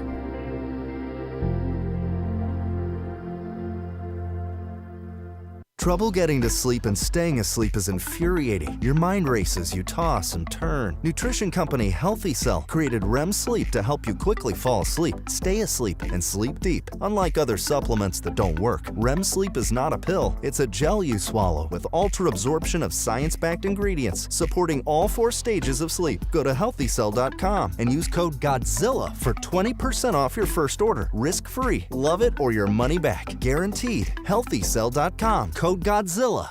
Hey folks, Al Green here for SatPhone. When you're on the go, you want to know you're connected. If it's a family vacation or an off-the-grid escape to a remote destination, having reliable communication helps you feel safe and secure. You can't afford to find yourself in a dead zone. That's why you need SatPhone. SatPhones are reliable, durable, and give you global coverage. If you can get outside, you can get in touch. It's that simple. Make calls from your SatPhone to any regular cell phone in the United States. The phones are $1,500 value, but you can get yours free. Just sign up for a 15-month plan, $94.95 a month. Get 150 minutes monthly that roll to the next month. Go 3 months without using them, that's fine. Yes, 3 months, 450 minutes, all yours. Visit SAT123.com or call 855-980-5830. SAT123.com, 855-980-5830. Get surety and security with your SatPhone. Call now. Washington is wasting $500 million every year on a federal supervision system that doesn't work. Probation officers are overwhelmed. Resources are going to people who pose zero threat, while actual dangerous individuals slip through the cracks. The Safer Supervision Act stops the waste and refocuses every dollar on protecting families from harm. President Trump's own pollster found about 80% of Trump voters want this fixed. It's time for Congress to get this done. Stop the waste. Protect our communities. Visit safersupervision.com. Paid for by the Reform Action Fund. And they're off. This summer, the Thunder returns to Colonial Downs Racetrack. Live thoroughbred racing June 25th through September 7th. Feel the excitement. Hear the roar of the crowd. Experience Virginia's premier horse racing destination every Thursday through Sunday all summer long. Bring the whole family for Family Fun Sundays, packed with activities for all ages. Parking? Free. General admission? Free. Memories? Priceless. Make Colonial Downs Racetrack your new summer fun time tradition. Get tickets and race day info now at colonialdowns.com. In 2008, the amount of concentrated time people could spend on a task without becoming distracted was 12 seconds. 5 years later, it was only 8 seconds, 1 second less than a goldfish. If you're often distracted or have trouble recalling information, you're likely to fall behind in the demanding, fast-paced 21st century. In other words, brain performance is more critical now than ever. Boost your brain power with Healthy Cells Focus Plus Recall. Science-backed nootropics to help you sharpen focus, concentrate longer, enhance recall, improve mental speed, learn rapidly, and be more alert. It's a pill-free brain supplement made with maximum absorption ingestible gel technology, designed to feed your brain at the cellular level. Take it for a test drive. Go to healthycell.com and use code GODZILLA for 20% off your first order of Focus Plus Recall. That's healthycell.com, code GODZILLA for 20% off. Live from the studios of the John Fredericks Media Network, it's The John Fredericks Show. Grab yourself a cup of 1775 coffee, sit back, and get ready for the best 4 hours of talk in the universe. To be part of the show, just call our toll-free number, 888-480-5646. And now, here's the Godzilla of Truth, the Oracle of the Deplorables, the man who plays to win the game, John Fredericks. Well, welcome to the communist takeover of the Democratic Party. Democrat Communist USA is upon us in New York. Let's go to cut 3. We're going to get John King here from CNN. John King, actually a very nice guy. Used to be married to Dana Bash, I think, and that didn't work out. But he's a good guy. When I was at CNN, he was one of the nicest people there. And he said that Madami is making a sweep of the 3 races he endorsed. How much power does he have in New York City politics? Answer, all of it. Because it's run by a communist. You couldn't see this coming, right? Cut 3, John King, roll it. John because CNN has a projection. I'm going to go straight to John King over at the Magic Washington. And that projection, Abby, means that the mayor, Mamdani, does get a sweep of the 3 races in which he endorsed in Democratic primaries tonight. The Democratic Socialist candidate, Dani Avila Chevalier, beating a powerful Democratic, long-standing Democratic incumbent, Adriano Espaillat. Much more narrow race than the other 2 districts here, but this is, again, this is a mayor making a statement. This is a candidate making a statement. You're having the conversation with your panel about we want new, we want different, and yes, we want more liberal. In this particular case, Espaillat is certainly a Democrat and a progressive, but this is part of the generational divide. We've also seen the Democratic Party. We want new, we want younger, but there's 1 for the mayor, there's 2 for the mayor, and there's 3 tonight. So the conversation is going to be, Abby, number 1, how much power does Zohran Mamdani have in New York City politics? Number 2, he's also making some enemies tonight, let's be honest. He's been mayor 6 months, and he's gone against 2 Democratic incumbents and the wishes of the retiring Democratic incumbent in the 3rd district there. But he's making a statement for the city, for the state, and he's also making a statement of where he thinks the Democratic Party should go nationally, both for the next 5 months and into 2028. So as you're discussing with your panel, can you export this? Can you sell what he wants to do in New York City, where his candidates clearly are winning tonight, where he won clearly, convincingly? Can you sell it? Well, he wants to be part of that debate, and tonight he's proving he gets a big role in it. You know, this is a really important conversation because Zohran Mamdani, thank you, John King. I hate to do this to you, but who was the guy that was telling you for the last 6 months AOC is going to be their nominee? Just, you got to get what's going on, man. You got to get this. You got to get it. Let's get to one. I know I've got calls jammed. I'm going to get to you, honestly. Let's get to 5 here. Here's Ro Khanna. The progressive movement is on the ascendancy. This is not a progressive movement, dude. This is not a progressive movement. This is a communist takeover of your stupid party. You don't even get it. You're next. Don't these guys get it? Like, you're next, dude. Like, if you're not a crackpot, nutball, socialist communist, you're next. This is how stupid they are. This is why they're getting rolled. 5, idiot, Khanna, roll it. But I do believe that this shows 2 things. First, Mamdani is a star.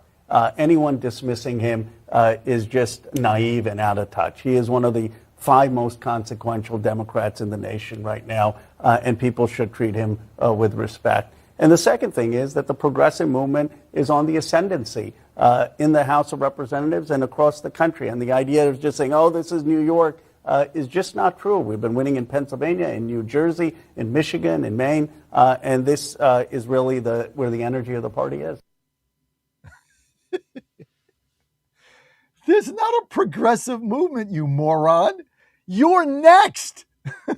This is what they don't get.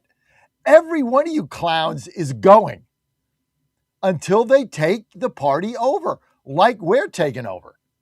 It's just that they're better fighters right now than we are. That's why it's taken us longer. It's taken these guys 2 years.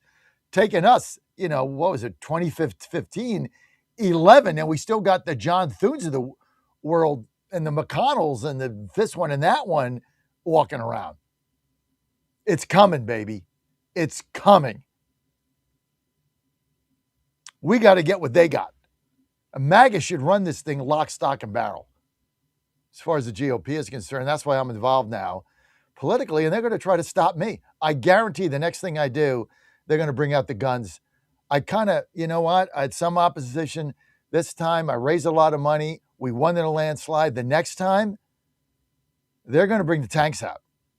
They see their party slipping away just like the Democrats do. To people like us, we're going to be ascendant. All right, let's get to the phone lines. Hey, before we do that, you guys know the Colonial Downs is opening up tomorrow. Is tomorrow Thursday? Guess who's going to be there? That's right. As soon as the show's over, zippity-doo-dah day. Ann and I heading south to Rich Vegas. I'll be doing my show on Friday from Colonial Downs Racetrack, the most beautiful racetrack in America, in our suite. I can't wait to go. I tell you what, it's going to be so much fun. Hey, Michael, nice graphic, Mike. Look at Coleman, man. Be sure that Dan knows that you did this graphic there. Virginia's premier racetrack destination in New Kent. Post time Thursday, Friday, Saturday, and Sunday at 12:30 p.m. General admission free, parking free, this free, that free. Food is great. You're going to have so much fun. Horses are going to be there. Ann and I are going to be there. We're going to be in our suite on Friday, on Saturday, and going back on Sunday, I think. But we're going to have a lot of fun. We can't wait to go, and we're going to be there. I was supposed to be at the Faith and Freedom, but I'm like, you know what? No, I got my suite going. I got to go there. I'm excited. It's like opening day, right? So opening day, you're always excited, right? First day, opening day of baseball. It's opening day of Colonial Downs Racetrack in New Kent. Check it out. All you got to do is go to colonialdowns.com, get information there. Go in the restaurant, the 1690 Club. That's where Anna and I are going to be on Thursday afternoon. We got to get our owners' licenses and get fingerprinted and all that. Go in the backstretch a little bit, but we're really fired up, looking forward to it at Colonial Downs. Check it out, folks. So much fun. Great atmosphere, greatest track in America. Just go to colonialdowns.com, colonialdowns.com. Okay, and if anybody's going there, you want to check me out, you can do that. Just text me. But here's the deal. If you want to come into my suite during racing and you want to talk politics, no, it doesn't fly. Jim Durham, no. Love you to death. No, don't come in and try to talk politics while I'm trying to handicap races and see what horse I'm going to claim, okay? Not a good idea.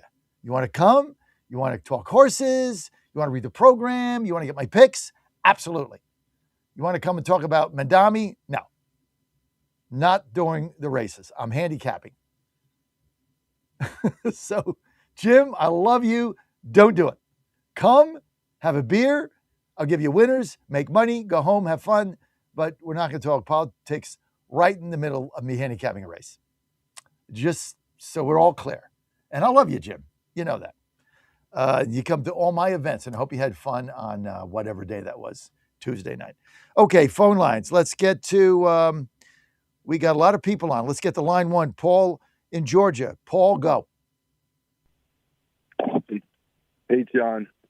Hey, I agree with you completely. And that was always something that attracted me years ago, is that you were calling them the communists. So I agree with you completely. The point I want to add to that, though, is, the reports show that the communist Chinese, the CCP, is terrified of religion in their country. They saw what happened in Poland with John Paul, and how the Polish people, with the help of their religion, was able to basically take back their country, and that is so key in all this. They've got to destroy the religion. They've got to destroy all our customs and our history. But on another point, John, I want to say something that good news. There's a report on the New York Post website about how women in Tehran are not wearing their jihadis. They're actually defying the leadership of Iran. I don't know if you saw that. Interesting.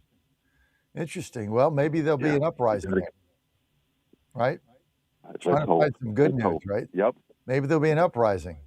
But interesting. I'll look that up, and hopefully the Iranian people will take this opportunity to put themselves in a position to get a better life, like we do here. This communist takeover on the heels of the greatest celebration you're ever going to see, our 250. It's going to be so beautiful. It's really going to be gorgeous. And the state fair at the National Mall, I mean, not all 50 states, some couldn't make it for budgetary reasons.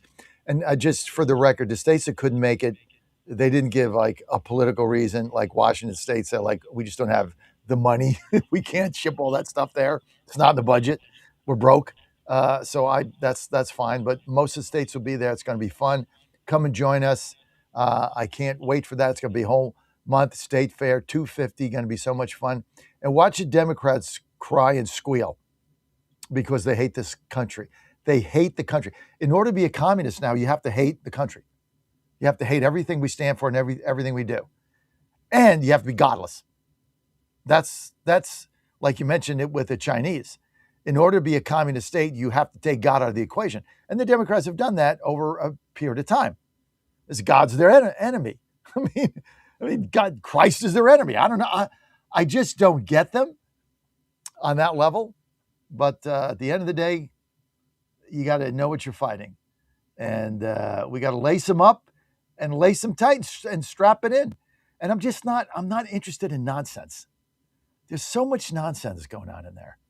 Like, everybody's asking me, Tina Peeners, or no, I'm glad she's out of jail. And I wish her the best, but I don't have time for that. We got to build this movement going forward. Thank you, Tina, for all you've done. I'm sorry you were in jail and I'm happy you're out. But I'm not going to spend hours and hours on that. Things that I'm going to spend hours on is, what do we need to do going forward in order to win and keep the country? Paul, you nailed it. Line 3, Rob in New York. Rob, you're live. Good morning, John. Hey, Rob. Great observational calls, on here, especially John in New Jersey, because, John and I think a lot alike because we're not that far away from each other. One thing I got to tell you, and I'll keep saying this, a couple things. This is why I tune you in. I'm glad I found you by accident years ago, during COVID. You called out the clickbaiter problem. You called out the communist takeover problem. Okay, you were the first on those two, and now we're seeing it. So all those people who made fun of you, lesser extent made fun of me, we've been trying to tell you this, and you keep ignoring us, and you still don't get it. And the GOP, a lot of my Republican friends, they cling to tradition. Well, we can't do that. We got to take the high road. Take the high road. That ship sailed a long time ago.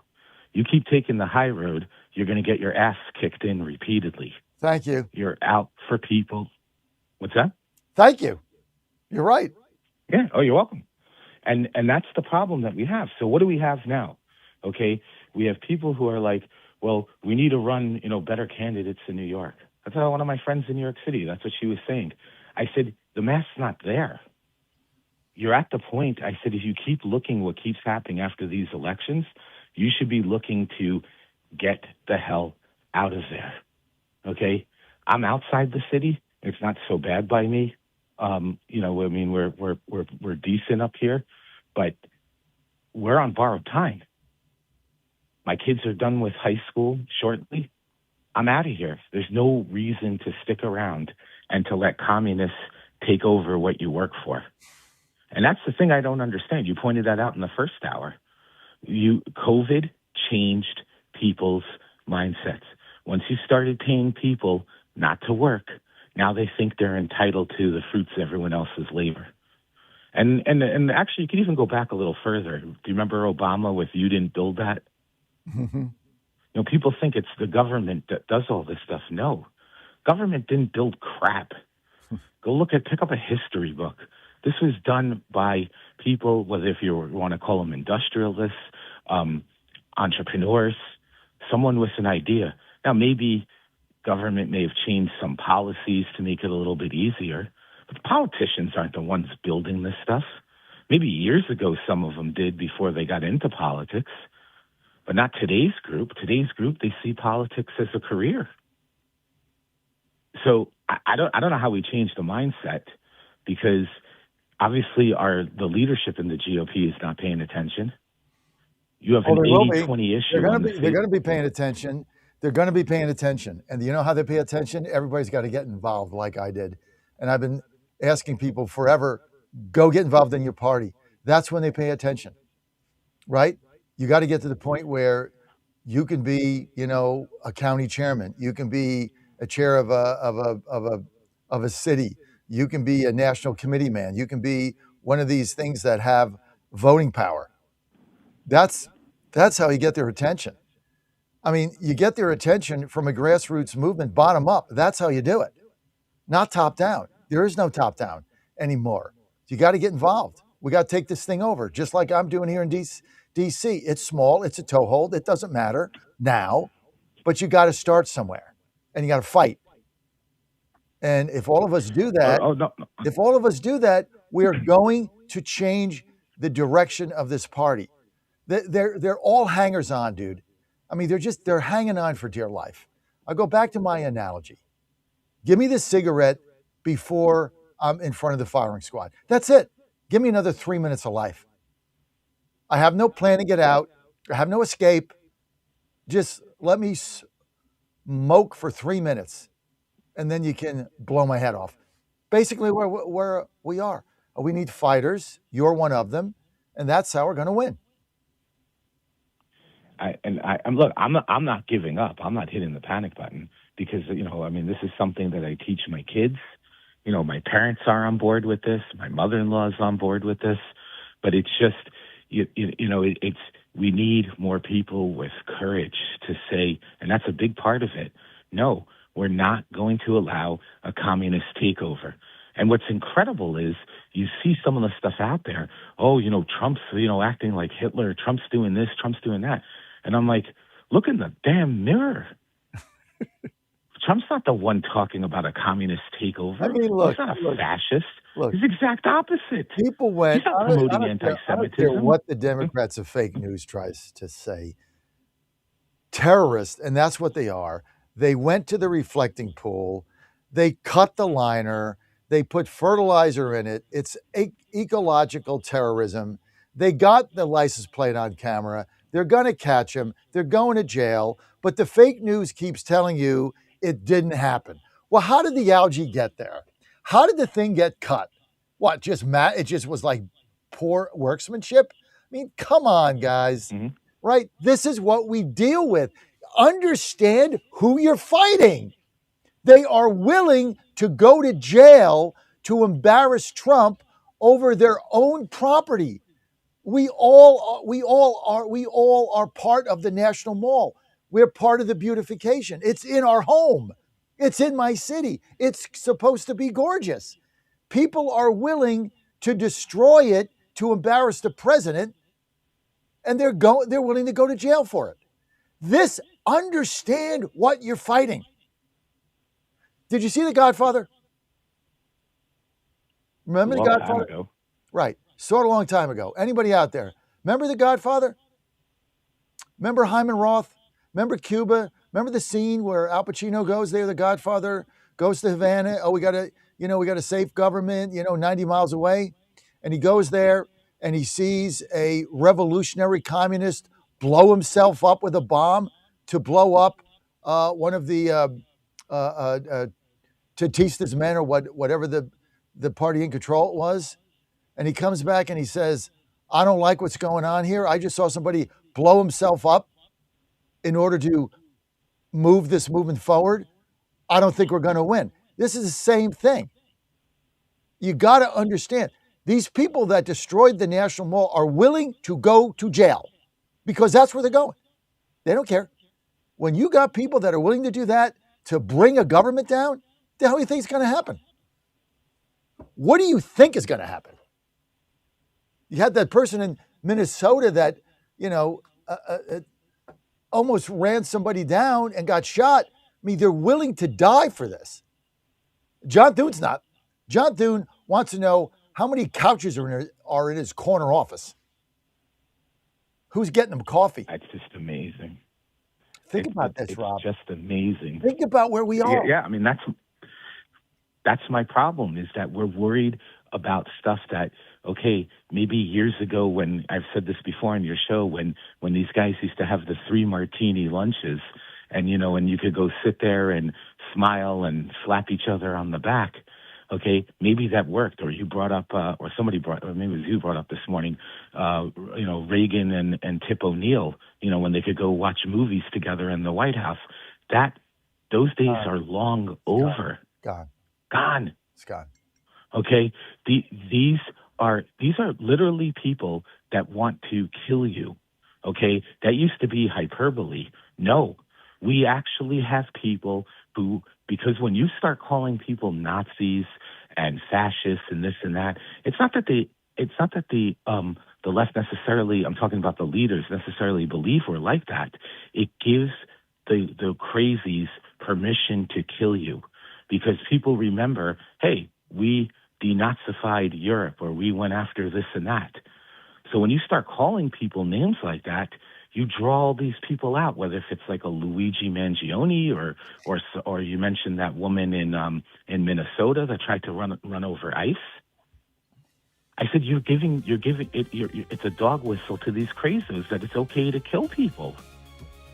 And we're worried, like you said, about couches and drapes. How many windows you got? Rob, you get it.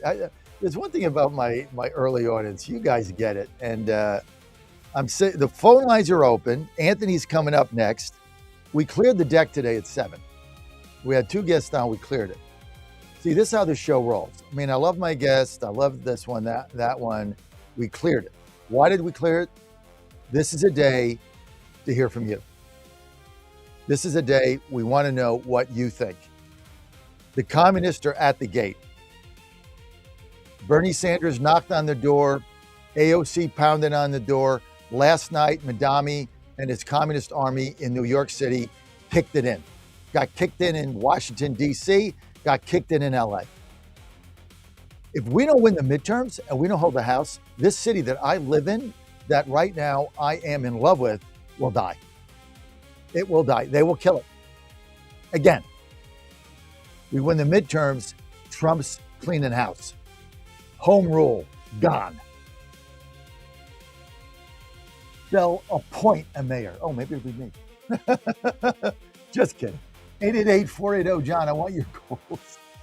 Anthony's chomping at the bit, ready to come in the picture. We'll be right back. Michael Coleman in the captain's chair in Rich Vegas. Distracted or have trouble recalling information, you're likely to fall behind in the demanding, fast-paced 21st century. In other words, brain performance is more critical now than ever. Boost your brain power with Healthy Cell's Focus Plus Recall. Science-backed nootropics to help you sharpen focus, concentrate longer, enhance recall, improve mental speed, learn rapidly, and be more alert. It's a pill-free brain supplement made with maximum absorption ingestible gel technology, designed to feed your brain at the cellular level. Take it for a test drive. Go to healthycell.com and use code GODZILLA for 20% off your first order of Focus Plus Recall. That's healthycell.com, code GODZILLA for 20% off. The Trump administration has brought positive changes when it comes to fixing our broken healthcare system. If we really want to make America healthy again, well, that starts at home. And that's where the Wellness Company comes in. You see and hear from the Wellness Company doctors all the time, and you know their products are the gold standard for keeping you and your family safe and healthy, giving you the opportunity to make sure you're prepared for whatever happens with their prescription medical kits. Additionally, the Wellness Company offers a variety of products, from parasite cleanses to methylene blue to weight loss and so much more. Make America healthy again starts at home. Do your part and protect the health of you and your family. Live a healthier, longer, and more satisfying life. Go to twc.health/Godzilla and order. That's twc.health/Godzilla. Use promo code Godzilla to save 10% today. The Cats and Cosby Show. It's the top news of the day. People are out there saying, the Iranians are never going to live by it. But let me tell you something. President Trump is going to bomb them again if they screw around. Hopefully they live up to it. And if not, the pounding's coming. We're going to do it again and again and again. The Cats and Cosby Show, weekdays 5 Eastern, 4 Central on the stations of the John Fredericks Media Network. Trump is the toughest president we ever had. Well, he's definitely the best bomber. Trump 2.0 is in full effect. How do you keep up with all the action? I'll tell you. TrumpNationNews.com is your inside source for the inside scoop. Manufacturing, jobs, deportations, and the nation's rejuvenation. The first 100 days and beyond. All the news you need and no liberal gibberish. It's the perfect way to start your day. Sign up for the TNN newsletter. Do it today. TrumpNationNews.com. TrumpNationNews.com. Part of the John Fredericks Media Network. This is Crom Carmichael, CEO of Salty. We got a wonderful email from one of our customers up east named Joe, and here's what he had to say. I started taking Salty almost out of desperation with little hope because I was resigned to the futility that although I was up to taking 2 statins a day, high cholesterol was something I just had to learn to live with. In fact, when I turned 60, after taking a stress cardio test, my doctor called me on a Saturday, which of course is never a good sign, and told me that I was clogged more than 95% of the people my age. I had an angioplasty and a stent procedure done at that time. Today, my stubborn triglycerides are only 1/3 of what they had been before starting taking Sol-T. My prescription statin dosage has shrunk from 60 milligrams to only 10 milligrams a day. My primary care doctor that I have had for many years still can't believe the results, and neither can I. Thank you, Sol-T, for providing such a wonderful product. And folks, I want to invite you to take care of your heart also by going to GodzillaHeart.com. That's GodzillaHeart.com. Use the code Godzilla at checkout, and you'll get a 50% discount on your initial shipment. Thanks so much. He's the voice of Virginia. No, you can't. You have one of the worst voices I've ever heard in my life. And the commander of common sense. Fire at will, Commander. Now back to the John Fredericks Show. Great to have you back. I'm John Fredericks, and I am your Godzilla of the Truth in America. You can text us, 878-256-9062, 878-256-9062. You want to text us, or you can give us a call, 888-480-JOHN, 888-480-5646. And the phone lines are open. Let's get to Anthony in Florida. Anthony, you're in God's country, the Sunshine State. If you're in New York now, well, communists have taken it over. Oh, sorry. I've been in politics since I was 10 years old. Truly. That's when I first started, Jimmy Carter. And I don't always say what's going to be comfortable. And I'm not going to do so now. You're right in some areas and you're wrong in some areas. I've been telling everybody about this communist thing for a while. And congratulations. Welcome to the party. You and Rob. Welcome to the party, brother. But the way everybody's going about it, I don't think our side, like you said, the Democratic Party, they don't realize the people within their party don't realize what's going to happen to them, just like the people in our party don't realize what's going to happen to them. Different factions in our party they don't really see what's going to happen to them and the difference in that. I'm kind of like the bad side of our party. I've been on the ground dealing with the communists and fighting Antifa, and I'm not talking about politically. I'm talking like I was knocking teeth out for my president when they were all in our face, and I was protecting them and doing things like that. You don't want this place to be like London. London is gone. It's gone. You know, you got roving gangs of different cultures just roaming the streets, raping the granddaughters of the greatest generation that won World War II. Not going to happen here. People like me are not going to let it. And unfortunately, our party is that, and everything. This is me talking to you. And I know you love the phrase, but every time you say, oh, those clickbaiters, what is a clickbaiter on our side? Except another Republican. They might be clickbaiters. They whatever they are, but they're still on our side. So every time you take a swipe at them, it's a little one, but every time you do, you're like, and I get it, but what is wrong? What is wrong with that? What does that phrase mean when you swipe at our side? Here's what it means. Here's what it means. It means that you're tied to ad serving up and feeding your base whatever they want to hear in order for them to click on you so that ads serve up so that you can make money. You are a slave to a narrative that feeds that. Until you're free and you can speak freely about what is going on, like we are doing right here today, you and I. Until you're free, you can't be the tip of the spear. You can be part of the backdrop. You can be part of the reserves coming up, but you can't be the tip of the spear.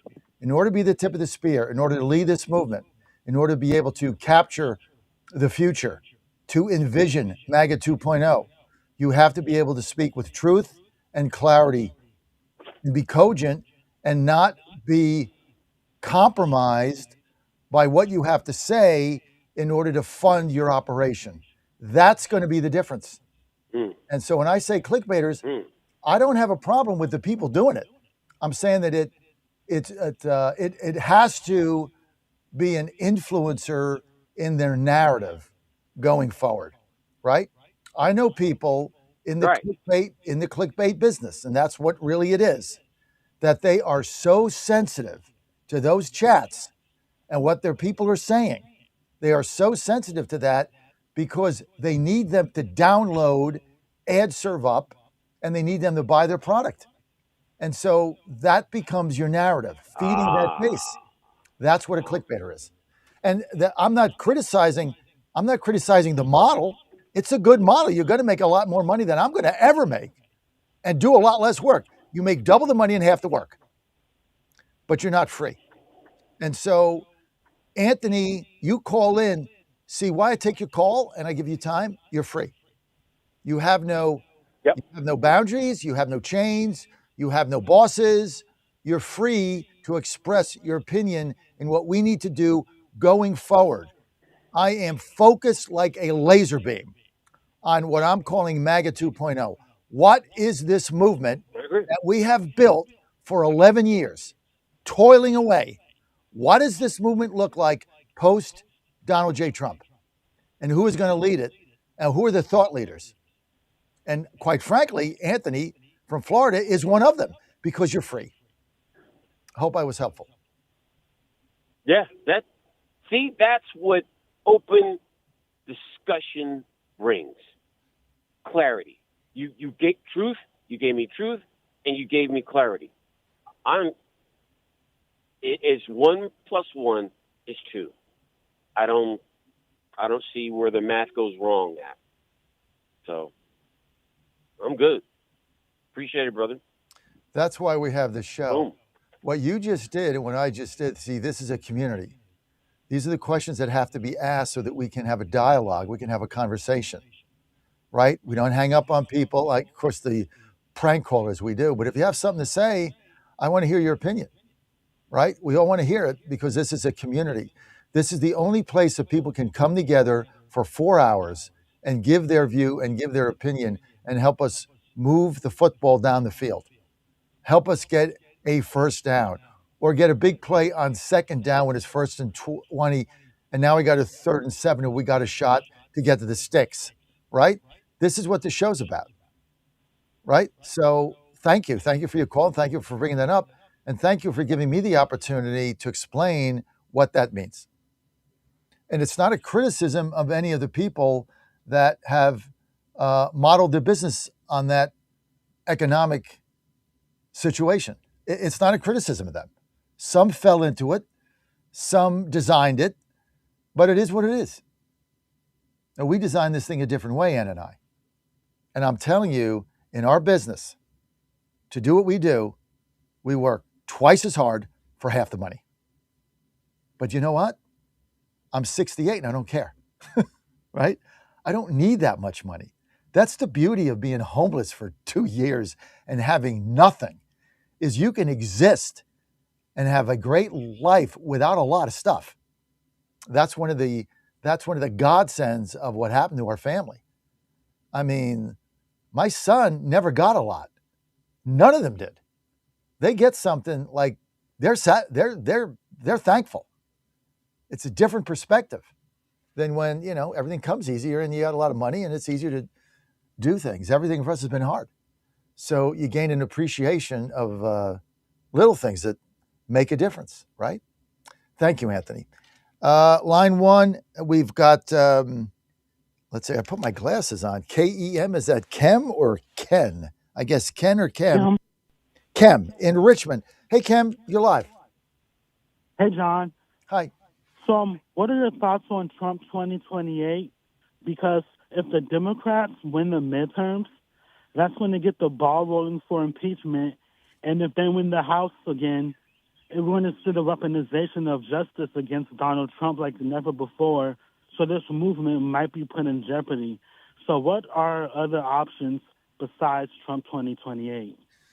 Well, I don't think that Trump 2028 is a real possibility. I think the whatever that amendment is pretty clear. So it's fun to talk about. You have to remember he's also 80.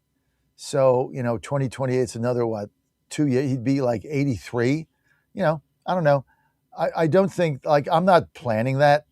I don't think, look, if it happens and somebody says, hey, there's a loophole and he decides to run for the nomination again and he's healthy, I certainly back it. But I'm not sure that's a real high percentage possibility. So we're going to fight it out in Iowa. Iowa's going to be ground zero. Iowa's going to be ground zero. We're going to be fighting it out. And there's going to be a bunch of MAGA candidates in Iowa. And Iowa, by the way, hate to break this news to y'all. It's ranked choice voting in Iowa. That's the way the caucuses work. So you're going to get ranked choice voting in Iowa. That's the way it works. Sorry, it's a good thing, not a bad thing in Iowa. But that's where the battle's going to start in January. Win or lose, Iowa's going to be ground zero more than ever, because that's going to set you up for New Hampshire, which then sets you up for South Carolina. So, and I would expect the candidates in there, there's going to be a bunch: Rubio, Vance, Cruz, Tim Scott, Ron DeSantis, Greg Abbott, you name it, they'll be there. Probably 10, 12 candidates. Might be an undercard like we had in 2016. There might be that many. So it's all going to get flushed out. There'll be debates, and we'll see what happens. I'm not sure I answered your question, Kem. No, you answered it pretty good. My other question is, do you worry about Trump's name not being on the ballot in 2028? Do I worry about his name not being on the ballot? Well, yeah. I mean, right now, constitutionally, unless there's a loophole, he can't run for a third term. So there would be no reason for his name to be on the ballot. He wouldn't be a candidate. Okay. You understand what I'm saying? I mean, something has to happen to change the amendment that we have, and I'm not sure which it is, the 14th Amendment or something, whatever it is that says you can't run for a third term after FDR, something would have to change in order for him to become a nominee with an opportunity to get a third term. So until that happens, he's not going to be on the ballot. His name's not going to be on the ballot in 26 either. But the movement has to endure, the populist movement has to endure beyond President Trump because he's not going to be around forever. That's what I'm focused on. And I'm focused on, who are going to be the thought leaders? What organization is out there that has a populist leadership that could possibly be carrying the ball for us? And that's why I believe that could be the Heritage Foundation with Dr. Roberts. Not the old Heritage Foundation with Jim Coburn and the traditional Reagan Republicans that harken back to, Jeb Bush, this Bush, that Bush. But Roberts is a populist, right? American First Policies is not really a think tank. American First Policies is a staging ground for MAGA officials that need a place to park until something comes up. And it's a great organization and it serves a role, but it's not a thought leader, right? Heritage Foundation has that opportunity. And hopefully I'm going to be right about that. Those are my thoughts. Kim, I'll give you the final word. Thank you, John. That was very insightful. All right, Kim. By the way, it's the 22nd Amendment. And that has to change. And I'm not opposed to it, but you just can't say I'm going to run and I'm going to get signatures and get on the ballot when the amendment says you can't do that. So, there's some people like Steve Bannon that says it's, big enough to drive a truck through. I don't know that. I'm not a constitutional scholar and I'm not going to pretend to know. I just know that right now, until something changes, he's not going to be able to run for a third term. And he might not be up to it either. I mean, he is 80, right? And he's got, 27 and 28. He's got 2 more years, 2.5. So it'll be 83. And then you'd have to run a campaign and then you'd be president at 88. So, we'll see how it shakes out. If there was a rule change and he was eligible, would I vote for him? Yes, definitely. But right now there's not. So it's all conjecture. But thank you, Kim. Good call. 888-480-JOHN. You want to weigh in? 888-480-5646. Thank you, Mike, for that. Appreciate it. Let's just get right to the communist here. Here's Brad Lander, who was, I think, the city controller, ran for mayor, got crushed by Mandami, and he lays out his vision for Congress, another communist, and he's talking about solidarity. All he's got to say now is, you with me? You ready? Land, bread, peace. Get the hammer and the sickle out, baby. Let's go. Land, bread, peace. Vladimir Lenin. This is going to be fun. Cut 4, roll it. Last Thursday, I gave a name to that spirit that has been moving in New York City. I said it was solidarity. I said it was the force we need to vanquish our biggest foes. And I don't mean Wemby and the Spurs.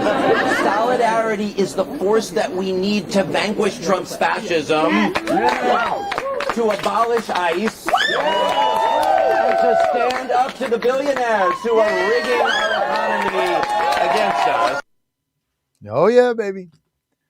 The people with the money are rigging the economy. It's voter fraud is fine because it puts them in power. Illegals are fine because it's their base. They vote for them, they get the fraud, and they give them their votes. That's all fine. But the problem is the guy in the penthouse. That's the problem. The guy that built the factory, the guy that built the business that you have a job and you get health insurance from, he or she's the problem. Smell the coffee, peeps. Smell the coffee. Smell the coffee. Oh, Patty Patty Lyman calls in and says it's not ranked choice voting in Iowa for the Republican Party. Okay. Whatever, Patty. Thank you for the clarification. Thank you. But it should be. It's not. But look, at the end of the day, you go and you stand there. You got to go and stand there for your candidate. And if your candidate fails, you can go over and stand with somebody else. So I don't know what you want to call that, but you can move from one candidate to the next. 888-480-JOHN. Patty should call in. We should have a debate, Patty. You, me, Saxman. Who else wanted to debate this? It was somebody else who wanted to debate it. I forget. The guy from the 11th district. Forget his name in Virginia. So that would be fun. We ought to have a debate. Maybe I'll set it up when I have time. Anyway, Patty, it's good to hear from you. Let's get to, where are we? Patty, I lost my place here. Let's get to cut 9. We're going to go 9, 10, 11. Here's John Fetterman warning about the rise of the dirtbag left. Johnny, I hope you enjoy being a U.S. Senator because you ain't long for this world, babe. Sorry, you're going to get primaried and you're going to lose 69-31 on a good day. 72-28 if things don't work out. Let's go to cut 9, Fetterman. Yeah, no, I mean, the kind of people that are trying to run out of office. I mean, they're just good traditional kinds of Democrats you would have expected in New York City now, and now this has just become it's just been the dancing days of the dirtbag left. With some of these candidates are outrageous. You have candidates they abolish ICE, abolish the police, abolish the border.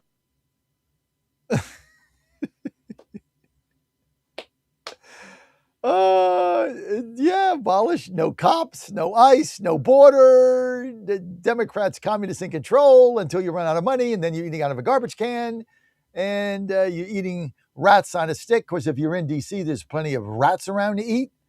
I guess. I mean, it is just, what do you do, right? You don't know whether to laugh or cry. It's like Adlai Stevenson when he said after he got beat the second time by Eisenhower, it's like stubbing your toe in the middle of the night, going to the bathroom. You don't know whether to laugh or cry. Oh, my goodness. All right, cut 10. Here's Cory Booker. Wants to run for president. Cory, you're not communist enough. You have no shot. AOC, baby, let's go. Here's Cory Booker blasting Fetterman. Ooh, this is fun. Go, 10. Given that, what did you make of your fellow Democratic Senator John Fetterman today when he was asked about these New York primaries? He said the dirtbag left is surging, I believe is how he described it. Again, for me, if you want to heal a country, you can't be picking fights. I think we need to understand that our party is not homogenous. One of the things that makes the Democratic Party great is it's a big tent party. We need to stay that way. The focus has got to be the November elections. Oh, my God. If you want to heal the country, you can't be picking fights. But what you can do is be an ecological terrorist in the National Mall and go in there with a knife and cut the liner. You can do that to heal the country, but, as a Democrat, you have to be nice. I mean, come on, man. We are going to have too much fun. Where are we? Okay, I'll get to Leonard here in a minute. What time is it? I'm having too much fun here. Let's get to Larry. Let's get to Kudlow. Here's another thing the fake news won't tell you because they're lying pieces of crap. Oil flow in the Strait of Hormuz is almost half its way back to the original shortage of the world oil supply, which is about 20% of the 100 billion barrels a day. Yet prices are still high, they're telling us, because, it's going to take a long time for the futures market to come down. Yeah, it's called price gouging. Think we're stupid? Kudlow, 11, roll it. 19 million barrels passed through yesterday. You're probably going to go through 20 million. You were basically almost halfway back of the original shortage of world oil supply, which was about 20% out of 100 billion barrels a day, so $20 billion barrels a day. And look at I just wanted, I guess I have to say it. This memo is non-binding. It's just a political document that opened up a conversation, okay? And whatever the IRGC people may or may not say, they're like Baghdad Bob during the Iraqi war, reminds me of that, because there's no bearing in any. They're saying, for example, the Strait of Hormuz is closed. All right, and we're having record transits right now. They can't. Women in the streets of Tehran are not wearing their hijabs, walking around in short skirts on motorcycles, saying things and singing songs. It's as though they've lost the morality play that they've tried to do. Trump has destroyed Iran's military, its industrial base, its economy. They're on their knees, and they're suing for peace. And he's got a diplomatic initiative, and it's going to take a while. I agree with that. It's going to take quite a while. But I take it very, very seriously. And meanwhile, energy prices coming down, gasoline prices coming down, and any money that might go in the next 30 days to Iran, or 60 days, is going to pass through the U.S. Treasury's escrow account. In other words, we will control any money from Iranian You're talking oil about sales. frozen funds. Actually, oil sales first, and the frozen funds may come later. But it will go through a Treasury escrow account, which is aimed at purchasing American farm products, various commodities, and medical products to help the people in Iran. So I think, Trump is absolutely in control. There's so much hand-wringing going on here, probably for political reasons, but I think he's on the right track.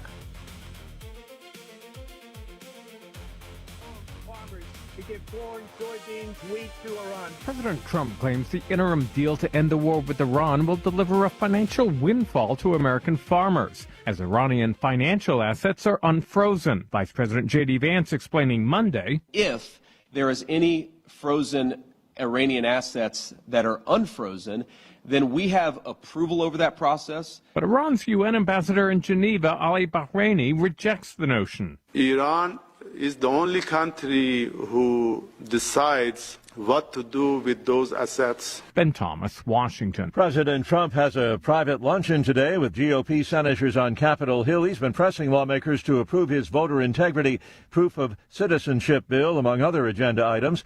Republican Senator John Cornyn of Texas saying that if we're going to win the midterm elections, we need to get on the same page. New York City's Democrat Socialist mayor won big in yesterday's primary elections. All three congressional candidates endorsed by Mayor Zohran Mamdani advanced. Also, South Carolina's Attorney General Alan Wilson, who's backed by President Trump, is the winner of South Carolina's GOP gubernatorial primary. November's midterms will determine control of both chambers of Congress and will see the election of dozens of governors and other state and local officials. Wall Street, Dow futures up 77 points. More on these stories, townhall.com. Hi, I'm Chuck McDowell, the timeshare cancellation guy and founder of Wesley Financial Group, and I want to set the record straight. I am not an attorney. I've never wanted to be an attorney, and the truth is I really don't even like attorneys. If I sound like an attorney, I'll apologize. But what I've learned in my 15 years in the timeshare cancellation business is you don't need to be an attorney to get folks out of their timeshare. After 15 years and over 50,000 cancellations, I can tell you with confidence, we know how to get you out of your timeshare. Call us today and we'll send you our timeshare exit guide absolutely free with all your options for cancellation. Attorneys, this was meant to be funny, so please don't sue me, especially my friend Kenneth from Black River Falls, Wisconsin. Call now for your free timeshare exit info kit. 800-926-5959. That's 800-926-5959. 800-926-5959. A railway bridge, a power plant, and other key infrastructure targets in Russia-controlled Crimea been hit by Ukrainian forces. These drone attacks added to the woes on the Black Sea Peninsula, Russian authorities having to suspend gasoline sales to civilians there as Ukraine has intensified its recent campaign to disrupt supply lines and the electrical grid at the height of the summer tourist season. Kiev's military authorities are seeking to isolate the vital Russian-held peninsula in the latest stage of the 4-year-old war. The peninsula was seized and illegally annexed by Moscow in 2014. Western analysts say Ukraine's long-range strikes have highlighted its ability to inflict damage on Russia and put added pressure on the Kremlin. I'm Charles de Ledesma. France recording its hottest day ever as an early heat wave grips Europe, also Great Britain and Spain being affected as well. News and analysis, townhall.com. President Trump is touting his tax-cutting agenda, talking about it during a rally the other day at a Mack truck plant in suburban Allentown, Pennsylvania. President Trump is pointing to tax relief as a major benefit of his economic agenda. We delivered no tax on tips, no tax on overtime, and no tax on Social Security for our great Pennsylvania seniors. And our tax cuts are projected to boost take-home pay for Pennsylvanians by an average of more than $10,000 a year per household. Think of that. The president says the tax cuts should give Republicans a major boost heading into the midterms. Willie Nelson, the White House. Tech companies have been spending a lot of money on AI, but investors may be getting uneasy about that. Stock in those companies, including Amazon and Micron, tumbled this week. Heavy spending raises questions about the sustainability of the AI boom. More on these stories at townhall.com.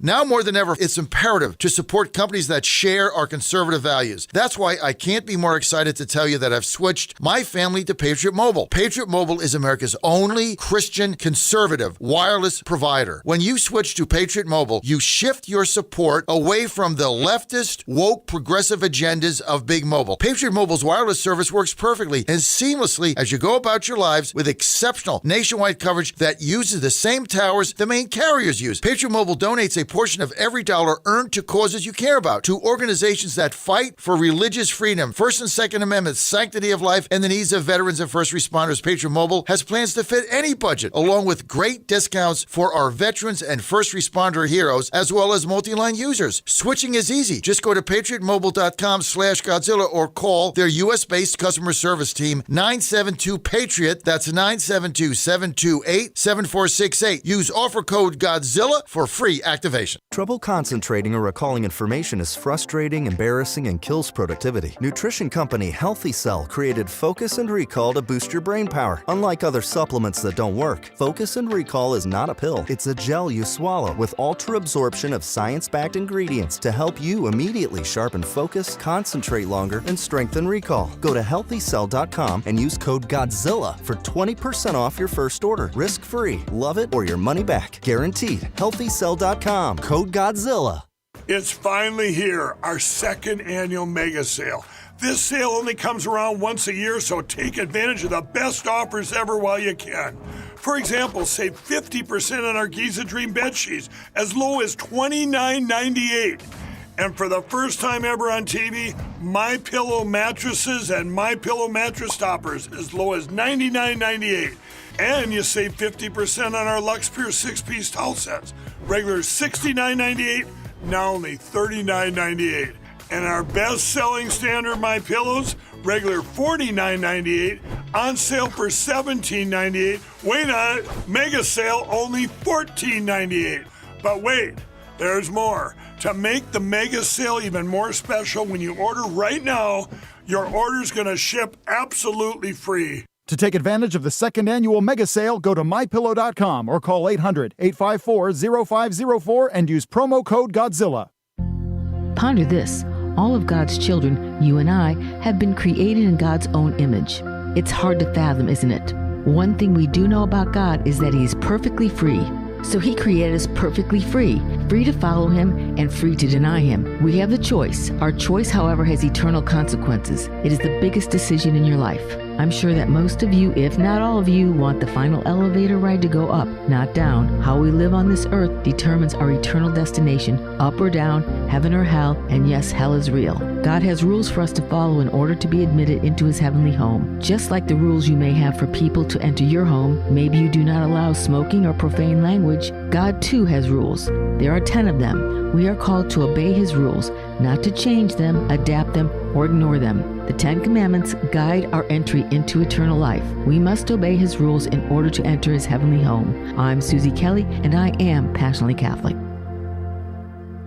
And they're off. This summer, the Thunder returns to Colonial Downs Racetrack. Live thoroughbred racing June 25th through September 7th. Feel the excitement. Hear the roar of the crowd. Experience Virginia's premier horse racing destination every Thursday through Sunday all summer long. Bring the whole family for Family Fun Sundays, packed with activities for all ages. Parking? Free. General admission? Free. Memories? Priceless. Make Colonial Downs Racetrack your new summer fun time tradition. Get tickets and race day info now at colonialdowns.com. Later on, at summer's close, the crack of bats where heroes rose. We cheered at games beneath the sky, remembering those who sacrificed. Oh, liberty, land of the brave and true, blessed by God in all we do, from golden shores to mountains grand. The greatest blessing in this land, we raise our voices clear and bold, a story that will not grow old.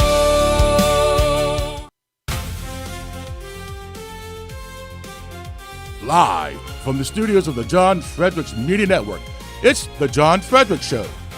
Grab yourself a cup of 1775 coffee, sit back, and get ready for the best 4 hours of talk in the universe.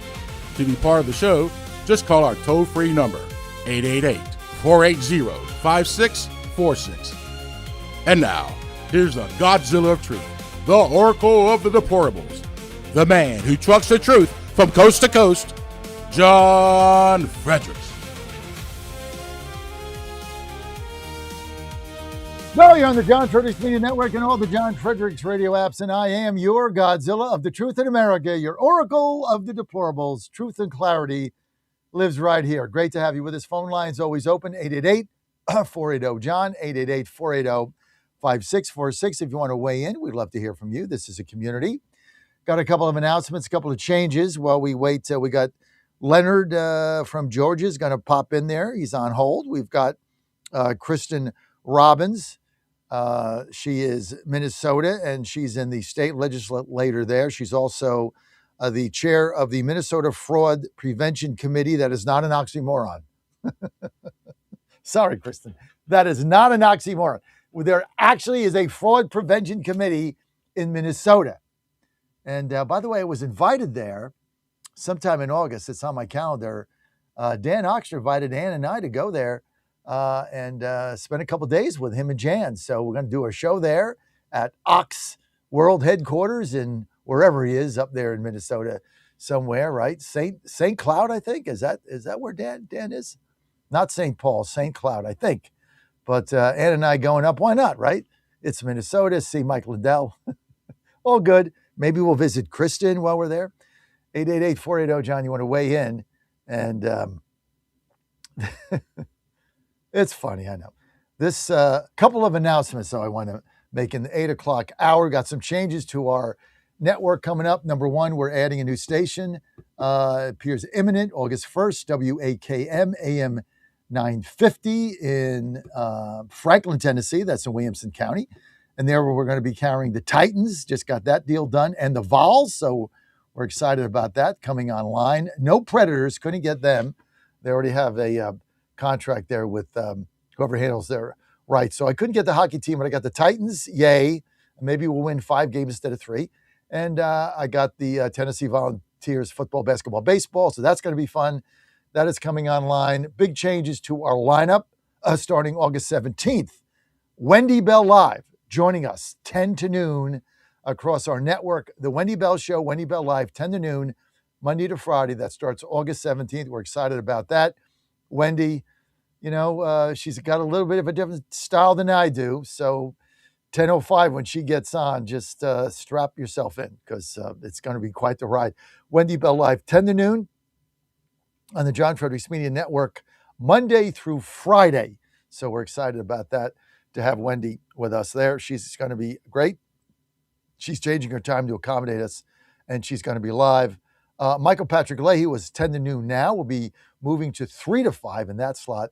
Del Wamsley, who we've been carrying forever, he's my good friend, great guy. Well, he's retiring from doing the radio show. So he'll be carried through August 14th. So Leahy goes to afternoons across our network, and Wendy Bell Live, 10 to noon. It's going to be a lot of fun. Lace them up and lace them tight. So changes to our network here. I wanted to tell you that. And for all of our coffee drinkers out there, I got to take my sip of my 1775 coffee. Hang on.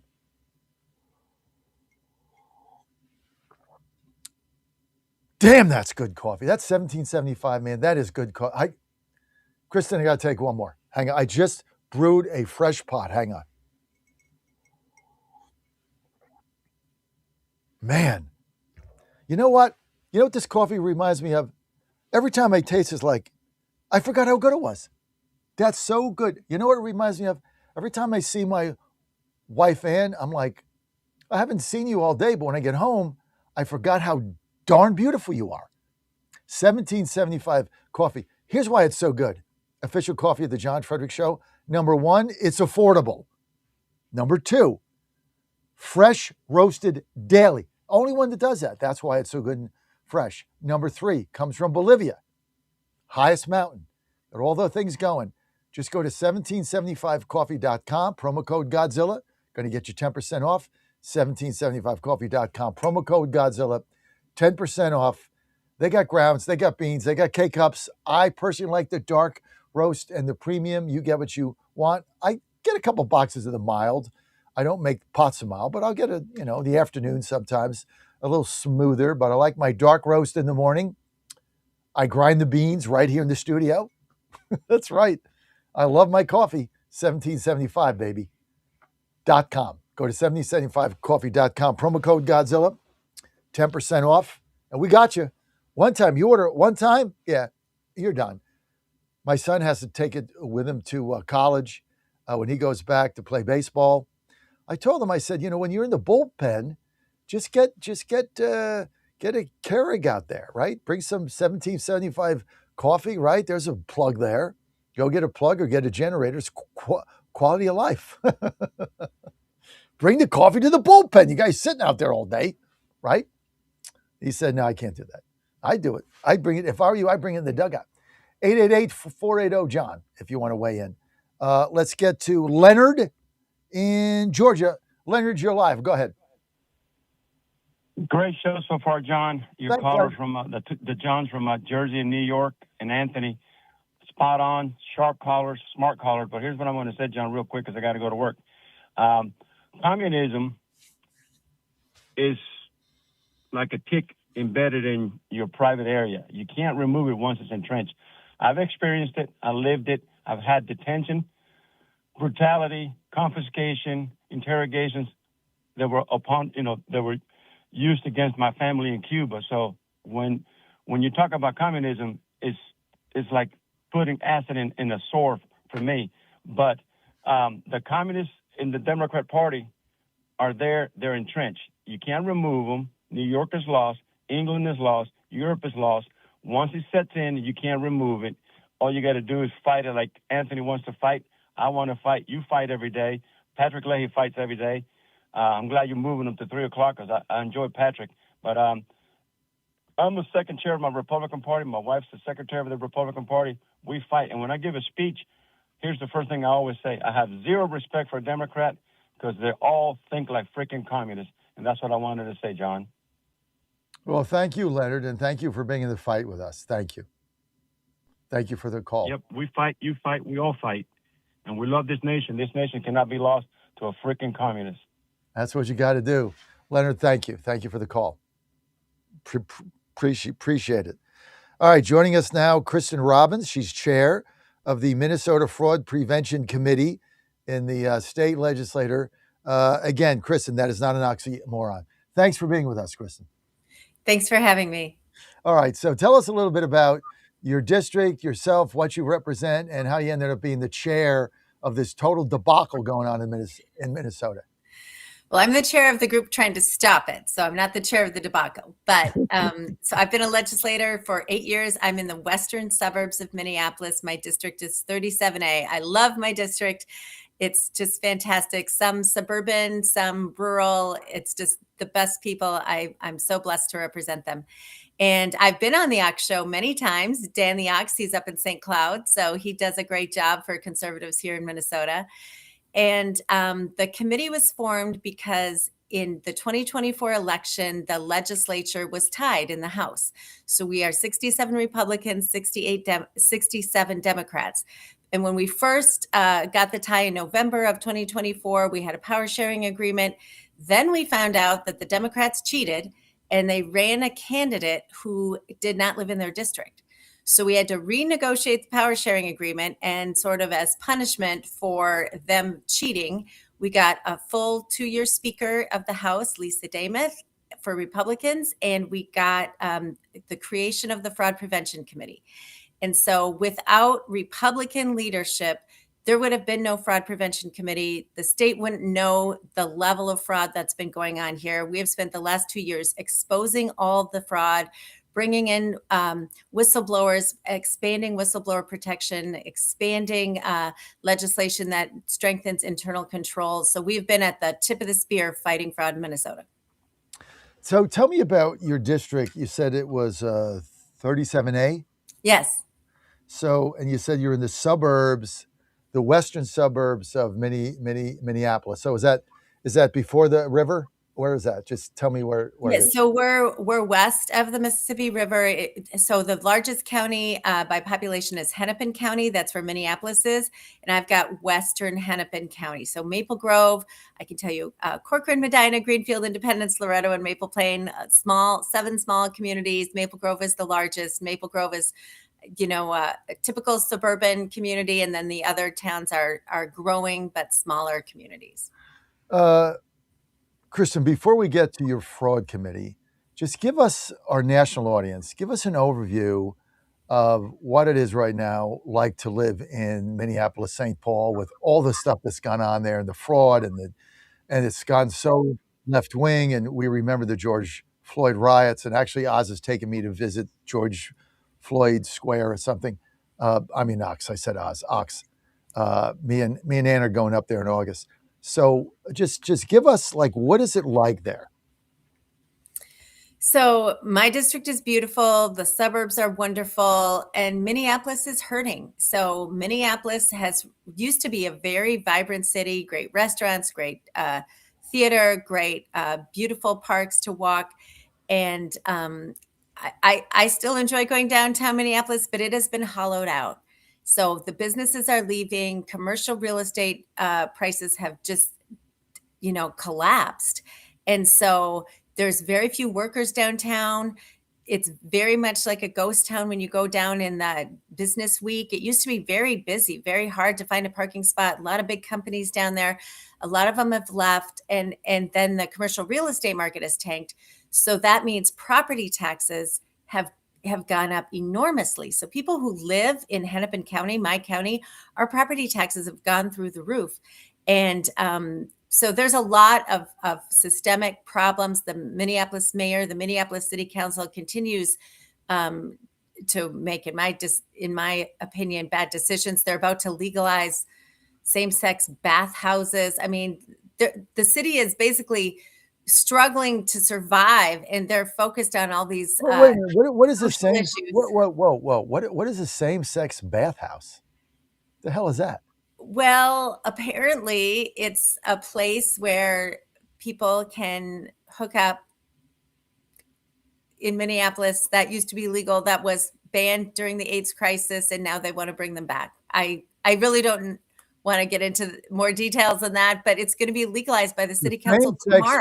Bathhouses basically is same-sex hookup for sexual activity. Is that my understanding? That is my understanding. And this is public domain. And yes, it will be sanctioned by the city. I believe they may be privately run. I'm not sure, but honestly, the city has so many problems, and they need to focus on economic revitalization, caring for the people. There's huge homelessness encampments that they need to deal with, and that this has become a focal point of their so-called leadership is just very discouraging for people who live in the state. And we love Minneapolis, and we want it to be vibrant, and we need it to be vibrant. We need these economic engines in our core cities, and that is what has driven success for Minnesota for all these years. We've had incredible companies downtown that have really brought in a lot of innovation and new businesses and businesses that supply to them. And we need to focus on reducing taxes, reducing regulations, so we can drive investment and talent to our city and our state, so we can grow the economy. That's what we need to focus on. So Jacob Frey is still your mayor, right? He's the mayor of Minneapolis. Right. And so, I mean, this is happening all over the country. I live in Washington, D.C., and I'm going to get to fraud in a minute, and I may have to hold you over because I'm learning a lot, and so is my audience. So thank you. So, Kirsten, I'm trying to figure this out. Why is it that when the communists take over a city, and that's what Jacob Frey is, that's what I've got coming here in D.C. when Janice Louis George wins, why is it that homeless tent encampments become rampant? Like, why is that? What are the policies they do that allows people to just come in and take over a park with tents, and you walk through the tent and you smell pot and human waste, and it's squalor and it's filth and there's rats? Why do they allow that? Well, I can't speak for them, obviously, but my understanding of how they perceive it is that it would be unkind to uphold the law, which prevents camping in public parks and public places. So there is a statutory authority to clear out the encampments. They just choose not to use it. And it creates myriads of problems because, you know, all the health problems, but there's violence. There's been fires. People have died in these homeless encampments. And so it's not helping the people they claim to help by allowing them to continue to live in this situation. And I used to be on former Republican Governor Tim Pawlenty's Commission for Chronic Homelessness. We need more supportive housing so people can get the services they need, but it has to be run well. We see all the fraud in these housing stabilization programs that we've had to close in Minnesota. So we need to get back to the basics. Government has gotten so large. We need to just get back to the basics, and that is what they're unwilling to do. And they're unwilling to have consequences for criminal behavior. Kirsten Robbins with us, representing Western Minneapolis, House of Representatives. They got a Republican, because of the cheating, you've got your Republican speakers, so you're in charge of the committees, no power share.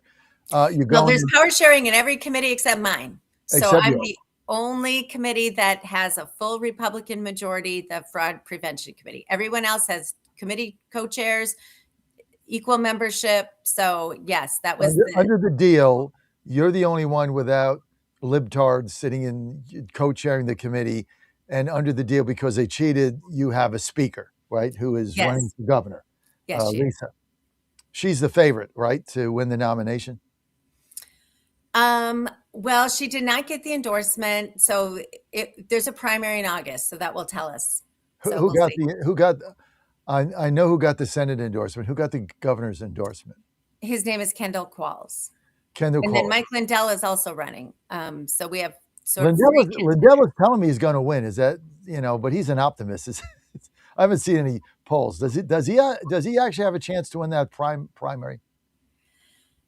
I've seen no. different polls. I would say Your hesitation I'm not, means as no. a former candidate in this race, I'm not going to speculate. Okay. All right. So tell me about your, okay, number one question, and then I promise I'll get to your fraud committee. 2026, how many, are all your seats up or just some of them? No, everything. The House and the Senate, they're all up. So it's a big race in Minnesota because our Senate is Democrat by just one vote and our House is tied. So we need to get control of the legislature to roll back some of the extreme woke policies that the Democrats How does it, Kirsten, how does it look? When I was traveling all around the state when I was running for governor, people are very ready for change. They are so fed up with the fraud, with the huge costs for family budgets, we've had huge tax increases. Under Tim Walz, we had an $18 billion surplus that they spent, raised taxes $11 billion, and left us with a $6 billion deficit. So families are stretched to the max, and they are so tired of all the fraud and all the waste of their hard-earned money. So I think there's an appetite for change in Minnesota. All right. I like your attitude. Okay, so tell us about your fraud committee. How did it start? What have you found? So we started by digging into just the fraud that we had heard about. And as we went through the months, we started seeing other vectors of fraud. And as we rolled out whistleblower protections, whistleblowers were coming out of the woodwork. People who had been retaliated from when they reported fraud in their agencies, the Walz administration would retaliate against them. So that created this culture where that if you raised your hand and identified fraud, you would harm your career, you could lose your job and your retirement. And so there was this culture where people were afraid to talk about fraud until the fraud prevention committee started. So we looked at the origins of fraud, which was way back in the Dayton administration with the child care programs. And there was fraud in childcare, and we had a criminal investigation unit in the Department of Human Services that was starting to get real success. They successfully prosecuted 4 childcare fraud cases.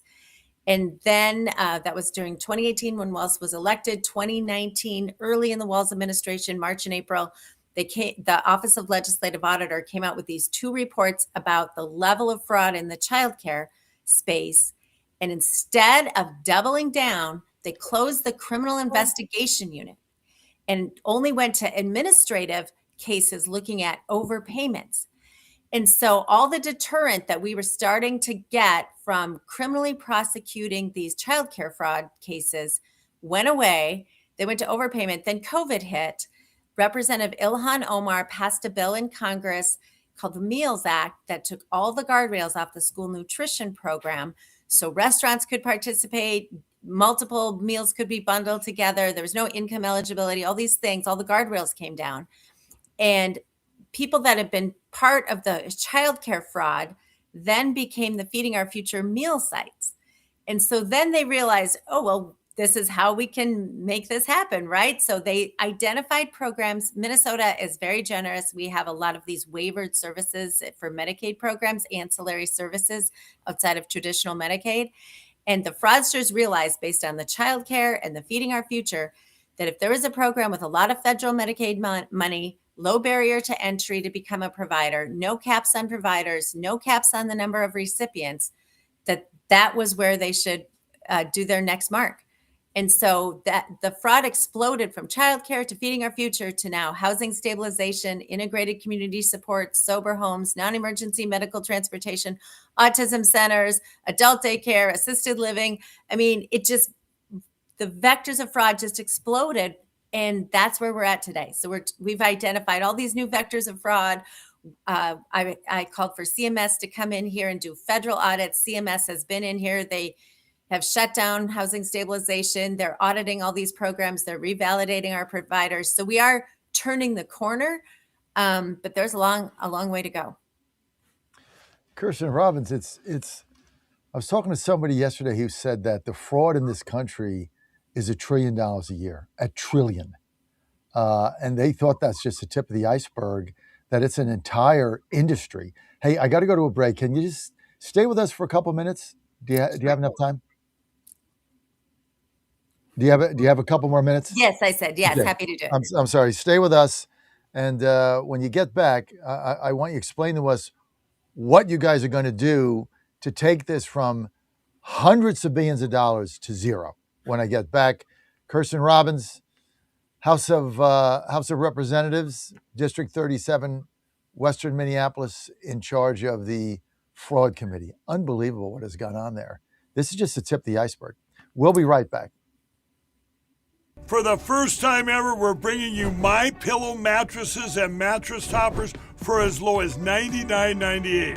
Remember, sleep's all about temperature and pressure points. Whatever sleep needs you have, we have the right technology for you. Like our My Pillow mattress topper, our queen size has over 10,000 individual comfort supports to help relieve your pressure points. And how about our 3-inch Hybrid Plus mattress topper? It's infused with copper and silver to help your body get the restorative sleep it needs. And our My Pillow and Case Coil mattresses, I personally helped develop these mattresses to make sure they have everything needed to give us great sleep. Plus, they're made right here in the USA, and they ship right to your front door, absolutely free. Go to mypillow.com or call 800-854-0504 and use promo code Godzilla to get MyPillow mattresses and toppers for as low as $99.98 and free shipping. Washington is wasting $500 million every year on a federal supervision system that doesn't work. Probation officers are overwhelmed. Resources are going to people who pose zero threat, while actual dangerous individuals slip through the cracks. The Safer Supervision Act stops the waste and refocuses every dollar on protecting families from harm. President Trump's own pollster found about 80% of Trump voters want this fixed. It's time for Congress to get this done. Stop the waste. Protect our communities. Visit safersupervision.com. Paid for by the Reform Action Fund. And they're off. This summer, the Thunder returns to Colonial Downs Racetrack. Live thoroughbred racing June 25th through September 7th. Feel the excitement. Hear the roar of the crowd. Experience Virginia's premier horse racing destination every Thursday through Sunday all summer long. Bring the whole family for Family Fun Sundays, packed with activities for all ages. Parking? Free. General admission? Free. Memories? Priceless. Make Colonial Downs Racetrack your new summer fun time tradition. Get tickets and race day info now at colonialdowns.com. Folks, this is Crom Carmichael, CEO of Soul Tea. I have recently turned 77 years old. I do not take prescription drugs. I have not had to take prescription drugs, and I attribute a lot of my good health to a product that I've been taking, which is the active ingredient in Soul Tea. It's a 22% concentration of theaflavin. We did clinical trials on it 25 years ago and found that it helped lower cholesterol. We have had many, many hundreds of letters and emails from customers telling us how it has helped them not only manage their cholesterol, but lower their triglycerides and help them on their blood pressure. And I can't tell you how much I attribute to Soul Tea for my good health at age 77. And I encourage you to go to GodzillaHeart.com. That's GodzillaHeart.com. And use the code Godzilla at checkout, and you'll get a 50% off on your initial shipment of Soul Tea. And I promise you it will be a great help for your heart health. Thanks so much. Don't touch that dial. You've found your home of the truth. Do you solemnly swear to tell the truth, whole truth, and nothing but the truth? With the best analysis in America. You can't handle the truth. And now back to the John Fredericks Show. You got him right here on the John Fredericks Media Network. Great to have you with us. We've got, we're jammed right now, but I've got Doug Napier coming up. Plus, I got your calls, 888-480-JOHN. But I want to get back to Kristen Robbins, chair of the Minnesota Fraud Prevention Committee. Kristen, hope to meet you when I get up there with the Ox. I think he's in the area. But tell me about, what is your estimate of the total fraud in Minnesota? Just a total number, just ballpark it, and how you get that down to zero. So the rough estimate has been $9 billion in Medicaid fraud over 5 years. So just over that window, another $500 million for Feeding Our Future, probably a little more than that, honestly. So getting close to 10 billion, and then potentially another 100 million was the estimate back in 2018, 100 million a year in childcare fraud. And that, I haven't seen numbers on childcare fraud. There are active investigations going on now, but clearly it will be north of 10 billion, I would say, is a conservative estimate. Unbelievable. How did you get it to zero? Well, first, we have to do what CMS, our federal partners have been amazing. So Dr. Oz has been here. He has been here weekly, or his team has, and they are going through these programs with a fine-tooth comb, and they are revalidating all of the providers. They are auditing the programs, and they are flagging anything that looks like an anomaly, and they are stopping enrolling new providers, which is crucial for other states paying attention to this. You have to just stop enrolling new providers. Don't let any new fraudsters get in the system, and then go through carefully all the existing providers you have, see who's fraudulent, and boot them out. And then, working with our federal partners at the U.S. Attorney's Office and the FBI, prosecuting these cases. There has to be a criminal deterrent. So we have to get those prosecutions going. And so our partners at the FBI and our U.S. Attorney's Office have been terrific. They are doing a great job. I think we're up to 113 indictments and probably more than 70 convictions. But, the process takes time. So people have to be patient, and they have to be very focused on turning over every program and making sure that it's really serving vulnerable people, that tax money is not being wasted. Because we do need some safety net programs, but this is ballooned out of control. So I think really cutting down on these waivered services programs would help, and streamlining them. We closed housing stabilization. We have so many other programs also doing housing. So just streamlining your programs, making sure that you can follow the money. Unbelievable. What you guys have allowed, not you, but what has been allowed to happen there, and Wall's looking the other way. I mean, is fraud in Minnesota, has it become part of the Democratic get reelected, build their voter machine? So it certainly has benefited their political base, and they clearly turned a blind eye, or worse. I think they helped cover it up in some ways by closing the fraud investigation unit. There were leaders in the Walls DHS department that told a whistleblower not to report to the Office of Legislative Auditor, which is a violation of statute. So they were clearly trying to squash this. Why? And so I feel why? Because it benefited their political base. And the threat, which was very public, was that if you spoke up, you'd be labeled racist or Islamophobic. In fact, the fraudsters from Feeding Our Future sued the Minnesota Department of Education, alleging racism because they weren't approving their meal sites applications fast enough. So it's not just an idle threat. I might be called a racist. They were actually calling people racist and filing lawsuits. So they didn't get their fraud money fast enough. Yes. And so they said the reason was because the people at the department were racist. I mean, how do you fix it? Like, this is just one, you're talking about one state. You times this by 50. I mean, the Democrats have figured this out. Like, fraud is part of their baseline vote operation. I mean, it's just, you can't even fathom what is going on here in this country. $1 trillion. It is an entire industry.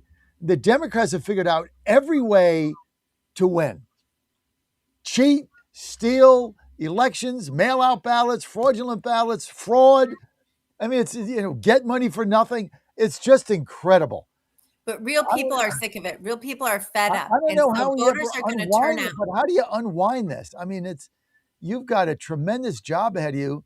I'm sorry you didn't get the traction you wanted in your gubernatorial campaign, but I think God put you in this job just to this is unbelievable.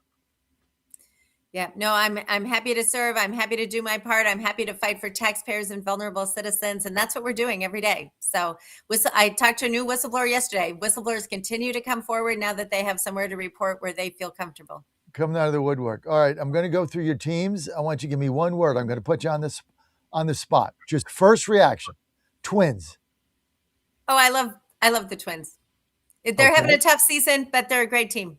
You know what? They did a rebuild, but they did it the right way. They kept Joe Ryan, they kept Buxton, and they're rebuilding. And it's a good young team. They're actually an exciting team to watch. So a lot of criticism they got. They did and you should go to a game when you come. Call me up. I'll take you to a game. I don't know about that. I got to go to a Twins game. It's a beautiful stadium. All right, I'll tell you what. You put your mobile in that chat box down there for Mike to get it, and I might take you up on that offer because I am a baseball fan, and I hate all baseball teams but mine. But the Twins don't get. I've been to Nationals games. That's a beautiful stadium. Well, I'm not a Nationals fan either. I'm an Astros fan. But we got Correa back. Now he's hurt, So, okay, I got to go through all the teams. Vikings. Vikings. Oh, I will always be a Vikings fan. I mean, we've had some bad luck. We've had some bad decision making, but someday we're going to get our moment. Go Vikings. Wolves. Like the T-Wolves, we traded Carl Anthony Towns. That's our Achilles heel. We keep losing some of our great players in all these sports. But, yep, I'm always a homer. I'm always going to cheer for my team. So, final Stars. The Stars. I mean, what did I say? Oh, the Wild. Wild. The Wild. I'm sorry. Yes. They were the old Stars. The old North Stars. Yeah. Wild. No, the Wild are great. I actually grew up watching a lot of hockey. I enjoy hockey quite a bit. So I'm always going to cheer my teams on. I'm always going to root for Minnesota teams. We have a great sports culture here in Minnesota, and I'm always going to be a homer for them. Are you a hockey mom? No, I was a soccer mom. 3 girls all played soccer. A couple played basketball, one played softball. So I was doing all those sports. All right. Final thing. Minnesota Gophers.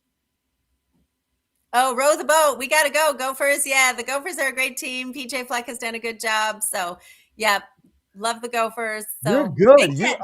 I every team you had a comment on. That's good. Very impressive. Very impressive. Well, my son plays for Maryland in the Big Ten. Oh, there you go. This year we didn't play Minnesota. Next year we do, and I think it's a road game. So I think we got to go to Huntington Stadium is great. You'll enjoy it. Where is it? What part of the state? The Gopher football. Baseball. Right downtown. Well, I'm sorry, baseball. Yeah. Right downtown Minneapolis. Yep, it's a great stadium. One of my friends, her dad was the longtime Gopher coach, George Thompson, former Red Sox player. So, yeah, we love the Gophers. All right. Well, you're very dialed in. Very impressive. You're almost as good as Tom Emmer. Thank you.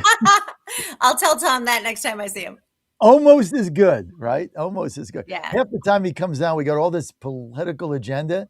We spend 15 minutes talking about the hockey game. Well, he knows way more about hockey than I do. He's fantastic. Yeah, he's a big Wild fan, and they had a good team this season.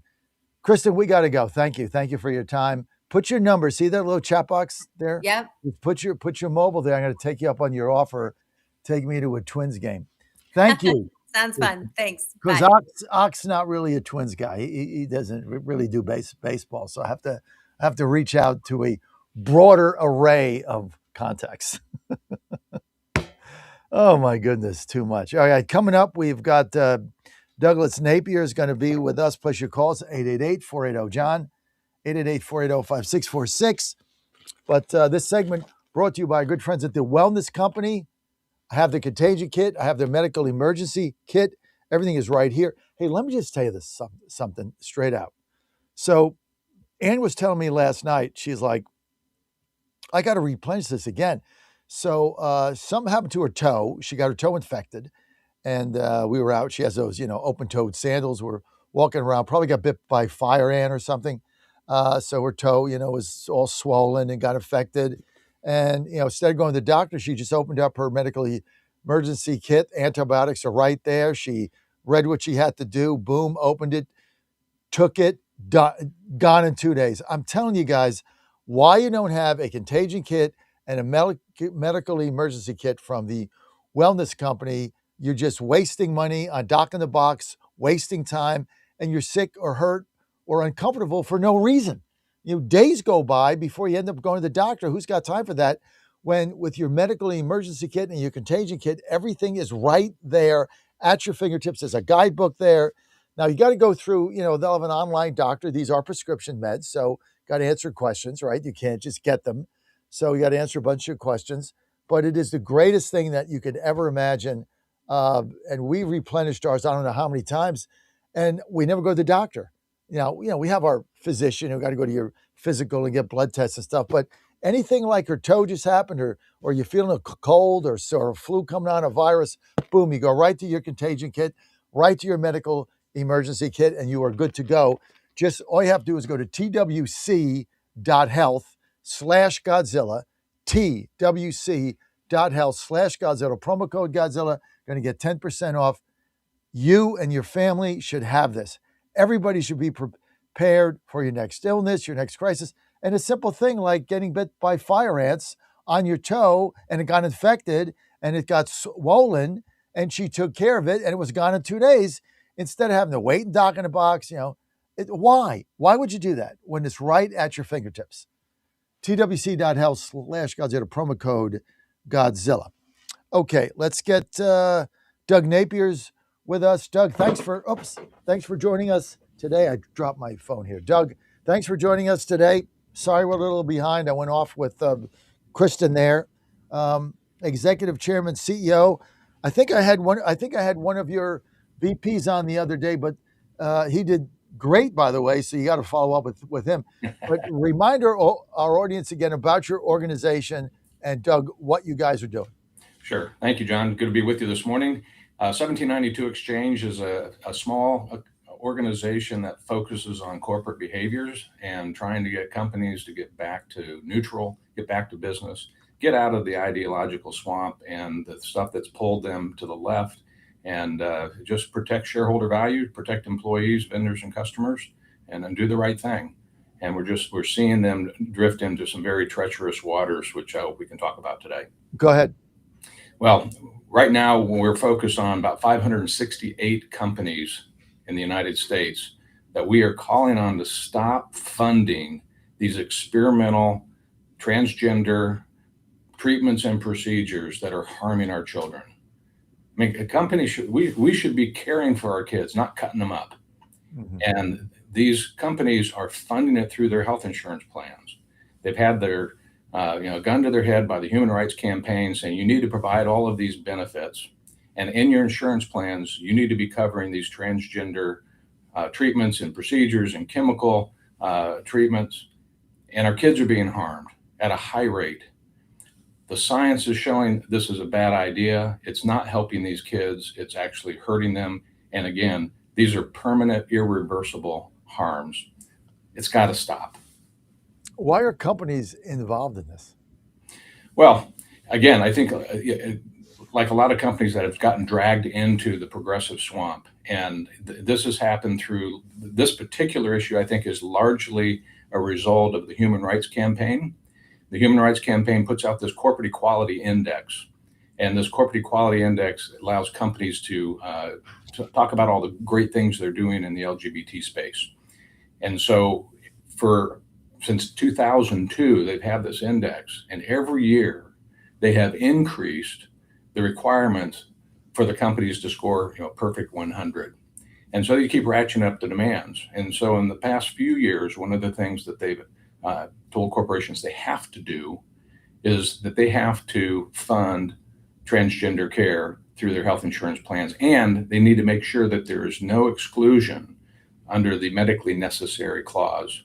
When you get health insurance through your employer or elsewhere, and you go in to have something done, the first thing that the insurance company wants to know is this is medically necessary. This is necessary for your health and well-being.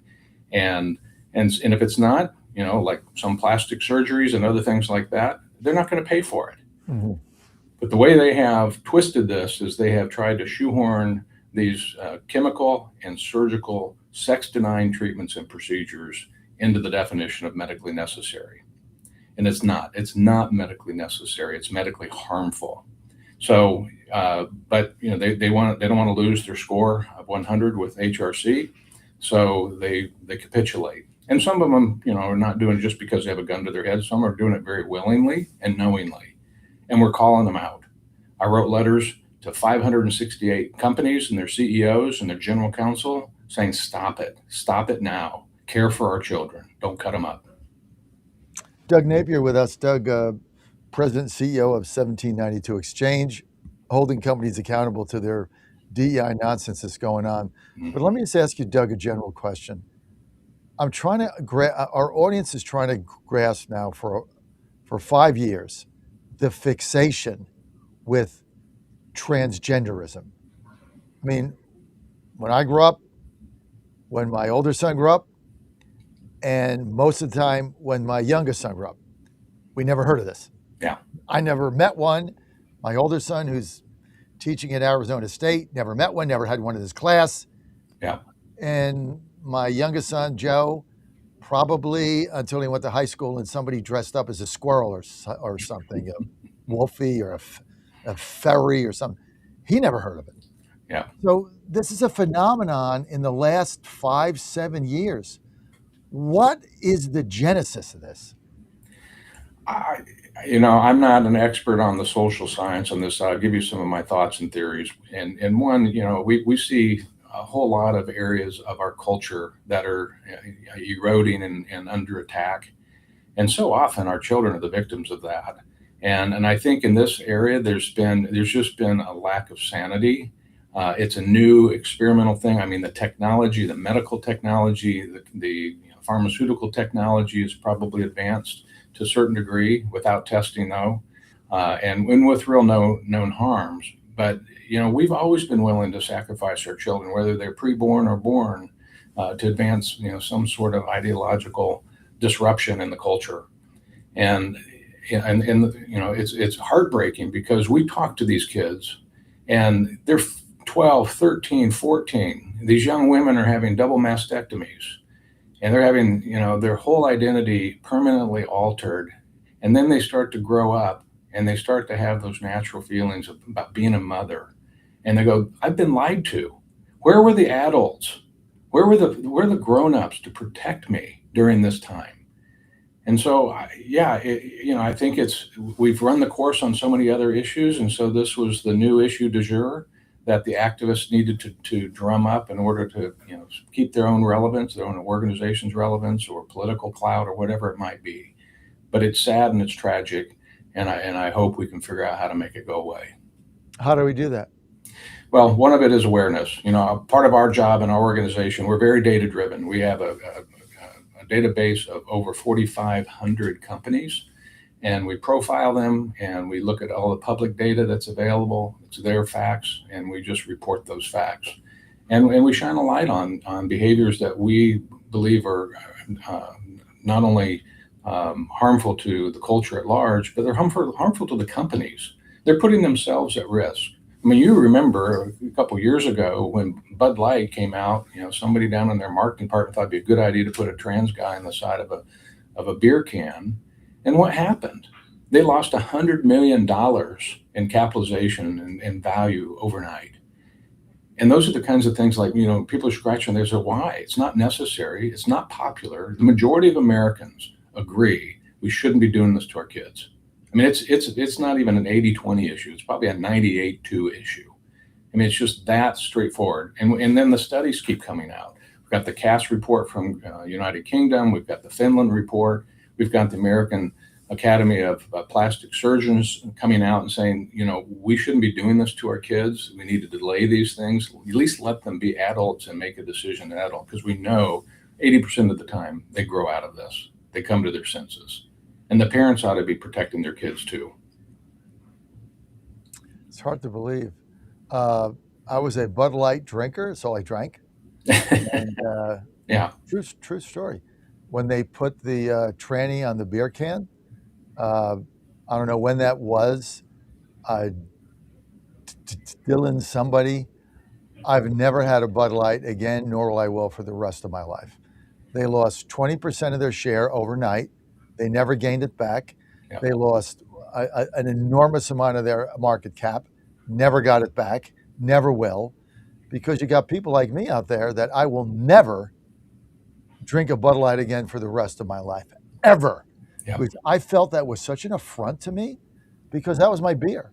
And when I would get a Bud Light I'm a Tennessee Titans fan, and put the game on, and grab my beer on a Sunday. Like, I don't want to be seeing some tranny on my beer can. I just don't, right? No. Sorry. I mean, I just don't. And so I never drank it again. It's so unnecessary. Times me by how many people. I mean, how do you lose 20% of your share in one day and never get it back? Ever. They'll never get it back. Those are the hard lessons learned. And, one of the first rules of a company is know your customer. And they obviously didn't know their customer, and they had some other person down in marketing and thought this would be a good idea because it fit into this overall framework that we've seen pushed on DEI and all the diversity and inclusion stuff and these identity groups that we have to cater to. And companies have just capitulated in ways that don't make sense, and they're not even helping those groups ultimately.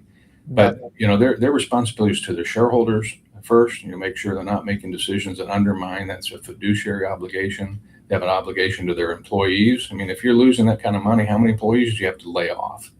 And they have an obligation to their suppliers and their vendors and their, who they're distributing their stuff to. So it's far-reaching, and I think companies understand this. We sit down with them one-on-one, and we explain, the legal landmines that are out there and the risk landmines, the reputational risks that exist out there. So we will help you walk back to neutral and get out of this ideological forest that you've gotten lost in. And they're grateful for the help because a lot of them, especially in the C-suite, they don't even know what's going on down in HR. They don't know what's happening in marketing until they have a blow up like Bud Light. And then, you can imagine what those conversations are like in the boardroom. And so they're saying, yeah, we have to get back to business. And 1792 Exchange is helping companies do that. All right, Doug, I got to go. People want to follow you. Where do they go? They need to go to 1792exchange.com. They can see our letter to the 568 companies. They can see a list of the companies, and they can also sign up for our newsletter and get more information as this unrolls on the success of this project. Thanks for being with us, Doug. Thank you, John. Good to see you. Peach Crew next. Keep it right here.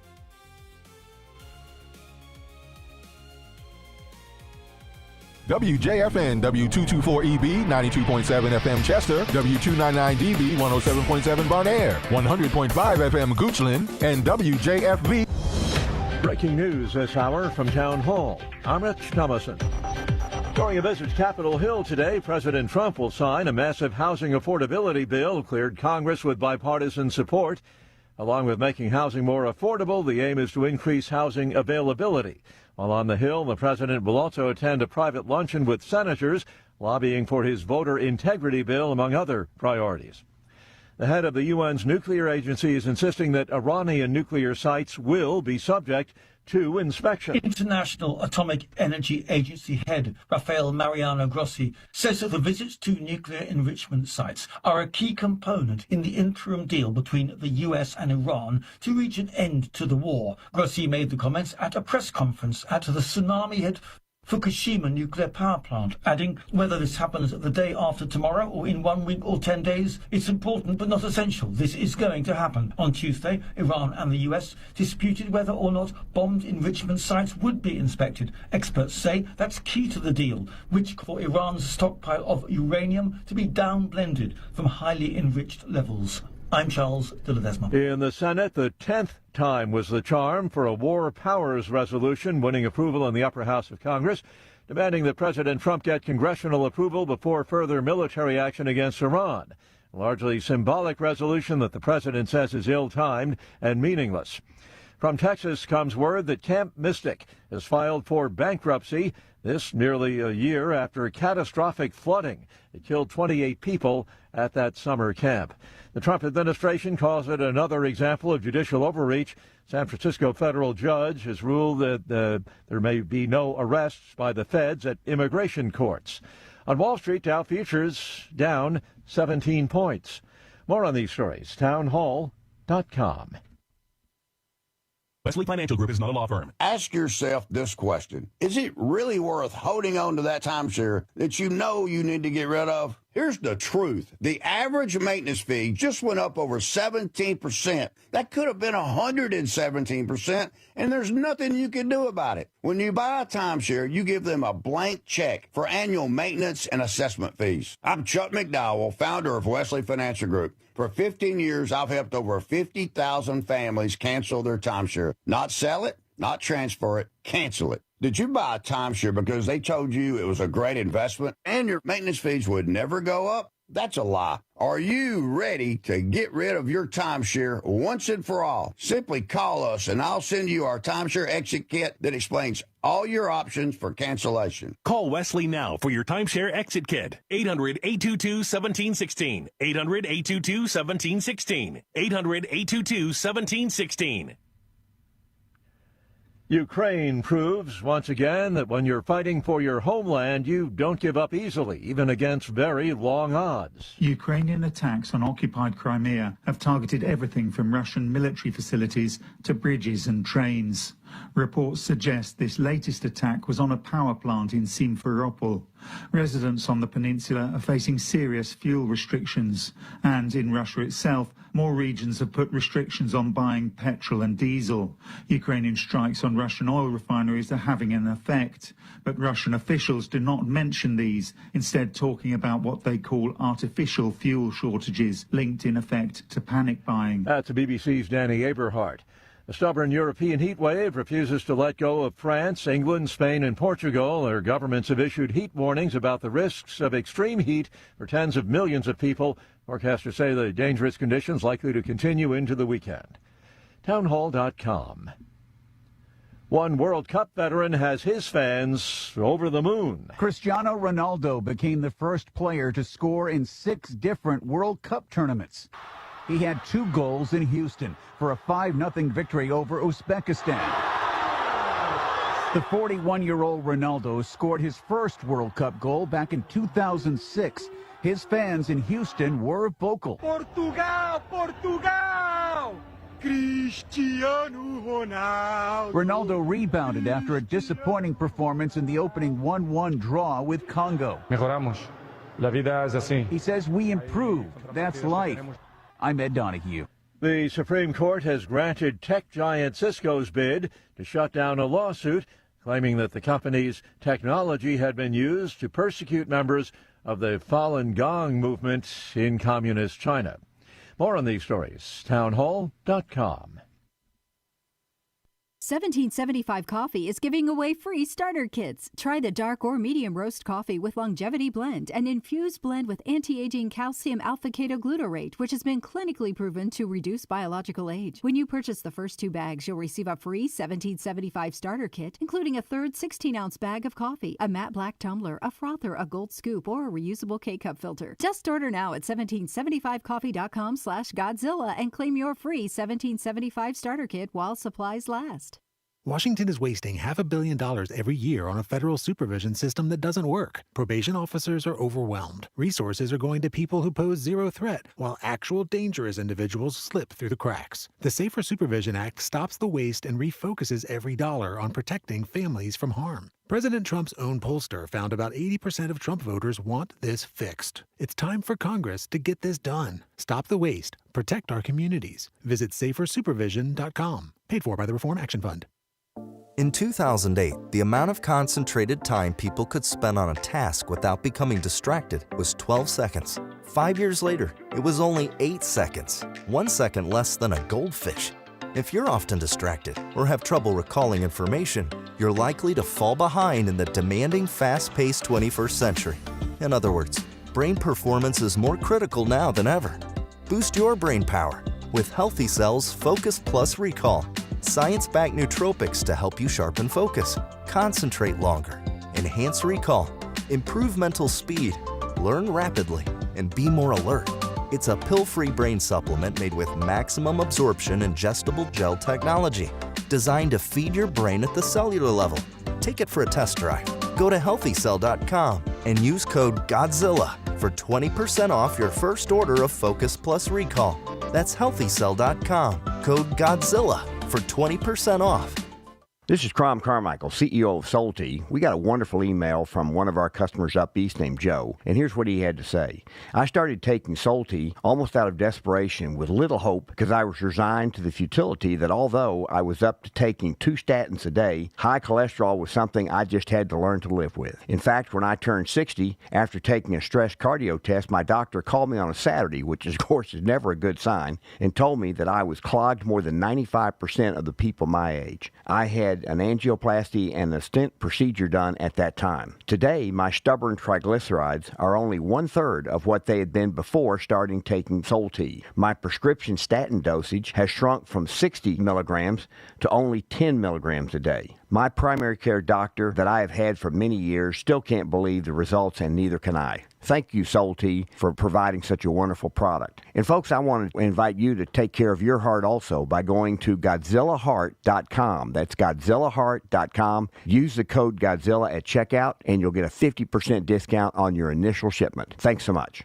And they're off. This summer, the Thunder returns to Colonial Downs Racetrack. Live thoroughbred racing June 25th through September 7th. Feel the excitement. Hear the roar of the crowd. Experience Virginia's premier horse racing destination every Thursday through Sunday all summer long. Bring the whole family for Family Fun Sundays, packed with activities for all ages. Parking? Free. General admission? Free. Memories? Priceless. Make Colonial Downs Racetrack your new summer fun time tradition. Get tickets and race day info now at colonialdowns.com. All right, folks, I need you to do something right now. Go to johnfredericksradio.com and take our brand new 2028 Republican presidential straw poll. Who do you want leading the ticket? Don't let the elites decide. Make your voice heard. While you're there, weigh in on two huge issues: eminent domain reform and President Trump's tariff policies. Are they protecting American workers or hurting growth? This is your movement, your vote, your voice, your choice. Go to johnfredericksradio.com right now and take the poll.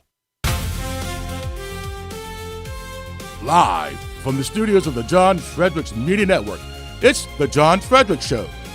Grab yourself a cup of 1775 coffee, sit back, and get ready for the best 4 hours of talk in the universe. To be part of the show, just call our toll-free number, 888-480-5646. And now, here's the Godzilla of Truth, the Oracle of the Deplorables, the man with whom you can talk about playoffs, John Fredericks. Playoffs! Good to have you with us. I'm John Fredericks. It's time for the Peach Crew. We're going to Georgia. Great to have you with us. I'll be in Colonial Downs on Friday. Meet opens Thursday. Be there Thursday afternoon. Don't forget to check us out there. But it's good to have you with us. Peach Crew coming up. And this segment brought to you by my good friends Mike Lindell and Dawn Curtis at My Pillow. They got a mega sale going on right now. I tell you what, Father's Day's over. It doesn't matter. They got so many cool things there. You got free shipping through the end of June. You got another week. Doesn't matter what you get the slippers, you get the towels. Get the pillows. They're on sale too. Slippers, $39.98. Can't beat that. My Towel, 6-piece set, $39.98. Best towels you're ever going to get. Giza sheets, mattress topper. They got those too. Doesn't matter what it is. Do yourself a favor. Get the comforter to die for. I've got comforter. Got one on the bus. Got it on our bed. Got on Joe's bed. Gave one to Jack. Gave one to Claire. Everybody loves those comforters. The most comfortable thing you're ever going to find right now. This is the best sale he's ever going to have. He's moving factories. Got to go from factory A to factory B. So rather than ship everything there, he just wants to ship it to you for free because he loves his customers. And so do I. Just go to mypillow.com. Everything is there. Mypillow.com. Promo code Godzilla. You're going to get all the great savings. Promo code Godzilla. Or give him a call. Operators standing by. They'd love to talk to you. 800-854-0504. 800-854-0504. If you can only afford to buy one thing and get free shipping, get the towels. You're going to get them. You're going to be like, wow, these are the best towels ever. Then when you travel, you go to a hotel, you're like, yuck. Even if it's a nice hotel, you're like, yuck, what are these? Like cardboard. That's how good their towels are. So check them out. Of course, also get the slippers, get the comforter, get it all, get the sheets to die for. MyPillow.com, promo code Godzilla, and you're good to go. Get all the savings and free shipping right now, so take advantage of it. All right, let's get to our friends at the Peach Crew. Sally Grubb's with us. Let's bring everybody in. So I know who's here. I know we got Sally. Hi, Sally. We got Jackie Harling. We've got CJ. We've got Holly. We got a full house today. We've got Josh Tobert running for PSC. Hope you're not going to vote for more Georgia Power rate increases, Josh, or you're going to lose. Just ask the people that were on the committee that all got beat. Did somebody say Greg Dolezal was here? Yep, he should be. Yep, there he is. Right. I got to get you on before Greg. I'm going to introduce everybody and go to you because on Tuesday night I had a string of losers, except you. That's why I'm glad you're here. I lost everything on Tuesday. Every one of my candidates got beat except one, who was the biggest underdog. So anyway, thanks for being here and thanks for being Godzilla's only winner on Tuesday night. If you're going to get one winner, Dalzell is the best one to have because he's the guy that's going to make a difference. By the way, everybody made fun of him with that Sharia law ad except us. We played it, and everyone's like, ooh, this ad is no good. He's going to lose. He's desperate. Ooh, this, that. We played that ad on my show, Earned Media, a number of times because I knew it was going to resonate because people don't want that. And Dalzell nailed it. So great ad, great campaign. Dalzell, our next Lieutenant Governor Greg Dalzell. Now, let's introduce our panel. Sally Grubbs. Good morning. Thanks for running this operation for me. Everybody knows I don't do anything but show up here. So Sally does it all. Thank you. Sally's the vice chair of the Republican Party of Georgia. Thank you. Jackie Harling, she's scary. It's tough to get people on when they hear she's going to be on because she asks tough questions and everybody's afraid of her. Sorry, Jackie. Jackie's also the chair of Good morning, everybody. 14, chairman of the District 14 GOP, chairman of something else, but I can't remember it. CJ is with us. Celeste James, veteran activist. Holly Kessler. What's your last name, Holly? It's Kessler. Kessler. I'm without my glasses. Holly Kessler, and she's from Savannah. Her people won down there. And we got a candidate for PSC, Josh Tolbert, who's not going to vote for more rate increases for Georgia Power, I think. And, of course, the star of the show, Greg Dalzell. Greg, I'm going to get right to you just to bail my sorry ass out because everybody else I backed lost, but you. How did you win this race?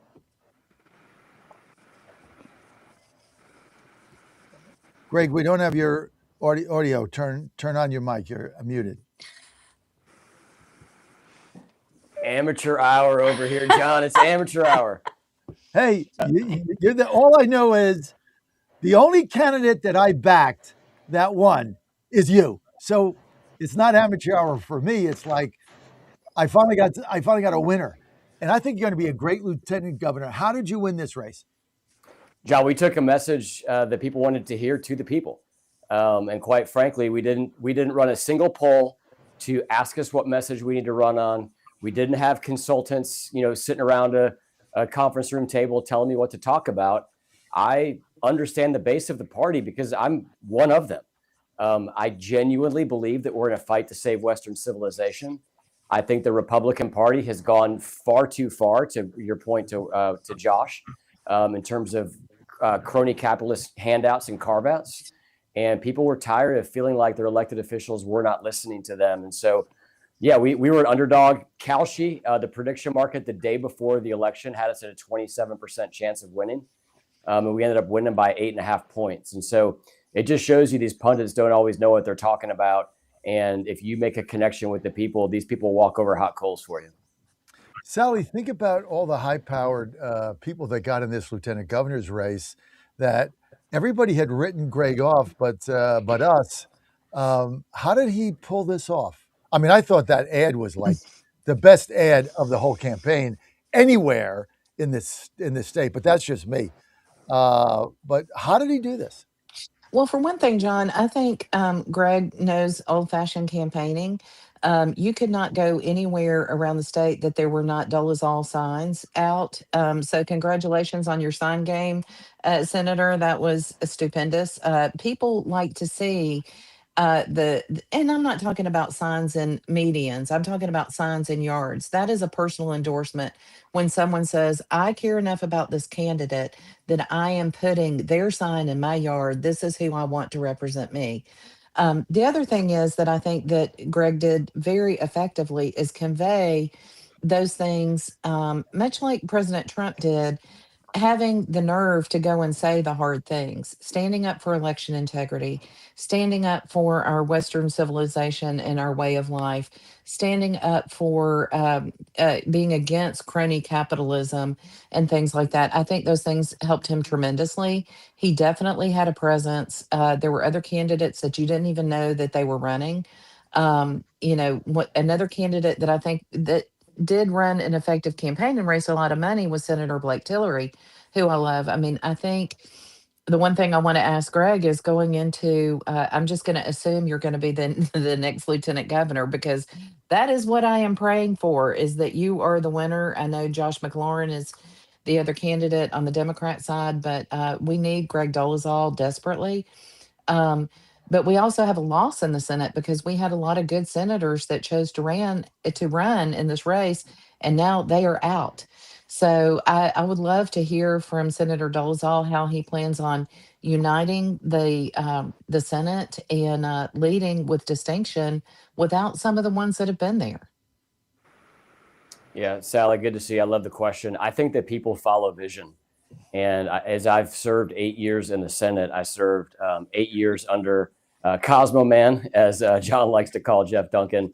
4 years under Jeff, and then 4 years under Burt Jones. And I saw just such a distinct difference between someone who had the ability to lay vision on the table and cast that vision and have members rally around it, whether it was the school choice bill that I had the opportunity to pass, whether it was the Religious Freedom Restoration Act that Ed Setzler carried, the Riley Gaines Act that I had the opportunity to carry as well. Those were all things that, frankly, the political class would say, you don't touch these things. But Burt leading the chamber, he did a phenomenal job of getting the members on board with that. And that's the model, I think, to follow, is just taking bold stances, getting the House on board with that, coming alongside the bold stances that the House is willing to take at the same time. But ultimately, a lot of it's going to come down to the governor as well. We all need to be on team Rick Jackson today. Because we cannot allow Keisha Lance Bottoms to have the 3,000 appointments that she would have to run state agencies. And frankly, the feckless leadership that she showed during the mostly peaceful protests of 2020. And Josh McLaurin, to your point, Josh is a smart guy. He's a Yale law grad. He was J.D. Vance's roommate at Yale Law School. He's the one that leaked those text messages that J.D. had that were critical of the president. But Josh is a radical leftist, and he is somebody whose values do not align with the values of the people of Georgia. And so we will have a robust issues-oriented debate with Josh and hopefully prevail in November. Greg, have you had a conversation with Rick Jackson? I've had multiple conversations with Rick. Rick was my constituent up until redistricting a couple of years ago. And so I've known Rick for a decade. Rick called me the day that he announced, and he said, Greg, I know you're with Burt. He said, I respect loyalty. I wouldn't respect you if you switch sides, so I'm not even going to ask you. And I told him, I said, Rick, I'm not going to switch sides. I'm supporting Burt, but I will not say a negative word about you in my support of Burt. And I held true to that, and I did support Burt through the end. Rick and I talked the night of the election, and we've talked a couple of times since then. And we're ready to link arms and move forward together, along with the rest of the ticket, Josh and Mike Collins and Tim Fleming and the rest of the statewide Republican ticket. Good for you, Greg. Let's get to Holly. Holly, how did Burt Jones lose this race? Well, that's a touchy one for me, John. I'm going to tell you the numbers were all over the place from the primary into the runoff. And so I do know that Fulton has already done quite the escapade that Fulton usually does, and looking some of that stuff. So I do believe that some of the campaign stuff could have been much better. There were some issues along the way with that, but overall, I feel like Burt did a wonderful job, and and I'm going to leave it there. Greg, I do want to touch on one thing with you. I was just watching Ruma had come out earlier this morning. Talking about how they're rallying all the, New Yorkers that helped get Mamdani elected, and they are bringing them into Georgia. And she did this big old campaign and, walking down the street. And yes, we've got our hands cut out for us and our work cut out for us. And I'm glad that you stood up and took the bull by the horns on what you did. And congratulations. Let me take a stab with Jackie, how did Burt Jones lose his race? Kemp endorsed him, which I thought was major. He also got endorsed early by Donald Trump, President Trump, and looked like after the first round, it looked like he was coming on. Jackson was falling. Everybody saw Burt Jones' victory here. Jackie, what happened? Wow, wouldn't it be great if I knew? I thought Bert ran. Good morning, everybody. I thought Bert ran a wonderful race. He was everywhere. I saw signs, and I mean, he was accessible, very accessible, by the GOP. There were 10 events that you could go meet him and talk to him. I really don't know. I mean, we have to acknowledge that Chris Carr's, voters probably switched to Rick because of that endorsement. That's honestly, that's the only thing I can think of, because I thought he ran a great race. John, And you had got to remember the outspending that was done. I mean, Jackson had money to burn. I mean, I think his burn rate was $1 million a day between, going from the primary to the primary runoff. I mean, you have deep pockets there, and it's hard to go up against that. So you thought it was just the money issue that basically did in Burt Jones, Sally? Well, I think that and the fact that he hired so much staff. I mean, you've got to see that the Jackson campaign gobbled up everybody they could after Carr was out, after Raffensperger was out, after some of the other candidates in other races were out. It was like Pac-Man just eating up those workers. It's What do funny, you? those workers never contacted me as the 14th district chairman or the Walker County chairman. I'm wondering. I hope that doesn't sound mean, but I didn't see any Rick Jackson signs up at my voting precinct, and I often thought, I wonder why they're not reaching out Well, I mean, he had to planned to me. be he had planned to be governor for 8 years. Okay, so this was a crash and burn here for Burt Jones. I mean, it is what it is. CJ, what the hell happened here? I think, and both men ran a wonderful campaign, but I think at the end of it, Rick Jackson, his message resonated with the people of Georgia. He talked about those pocketbook issues, and people were ready for change. And so wherever he went, he was able to engage people. He answered the hard questions, and that's what people were looking for. They wanted someone who they felt understood what they needed right now in today's economy going forward. And they felt that Rick Jackson could provide that. That's simply it. Somebody weigh in here. I kind of agree with that, CJ. That's why I thought he was going to win early on, because I thought he was better resonating with the message. I mean, the money is great, and it certainly got him the nomination, but you got to have a message, and I thought he had both. I mean, I thought the money was a little bit overkill.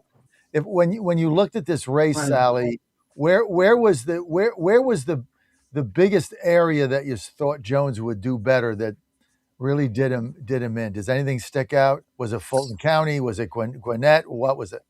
Well, we always have things going on in Fulton County. Of course, and I'd be interested to get Senator Dolezal's view on this, considering he's from Forsyth County and that's where Rick Jackson lives. But the early voting push was really big. I mean, that's where there were just so many votes in early voting, hard to overcome. Also, you've got to look at the amount of people who work just in Jackson healthcare.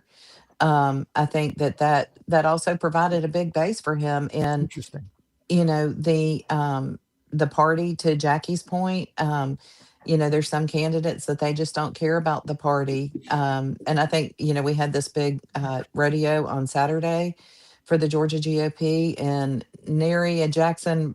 I saw one person who worked on Jackson's campaign that was there, and Was Jackson so there? no, Wow. So no. wait a minute. So Jackie, your big rodeo, your big like rodeo that everybody's going to be kumbaya and hug each other and work together. The gubernatorial candidate for the Republican Party didn't even show up at your unification rodeo.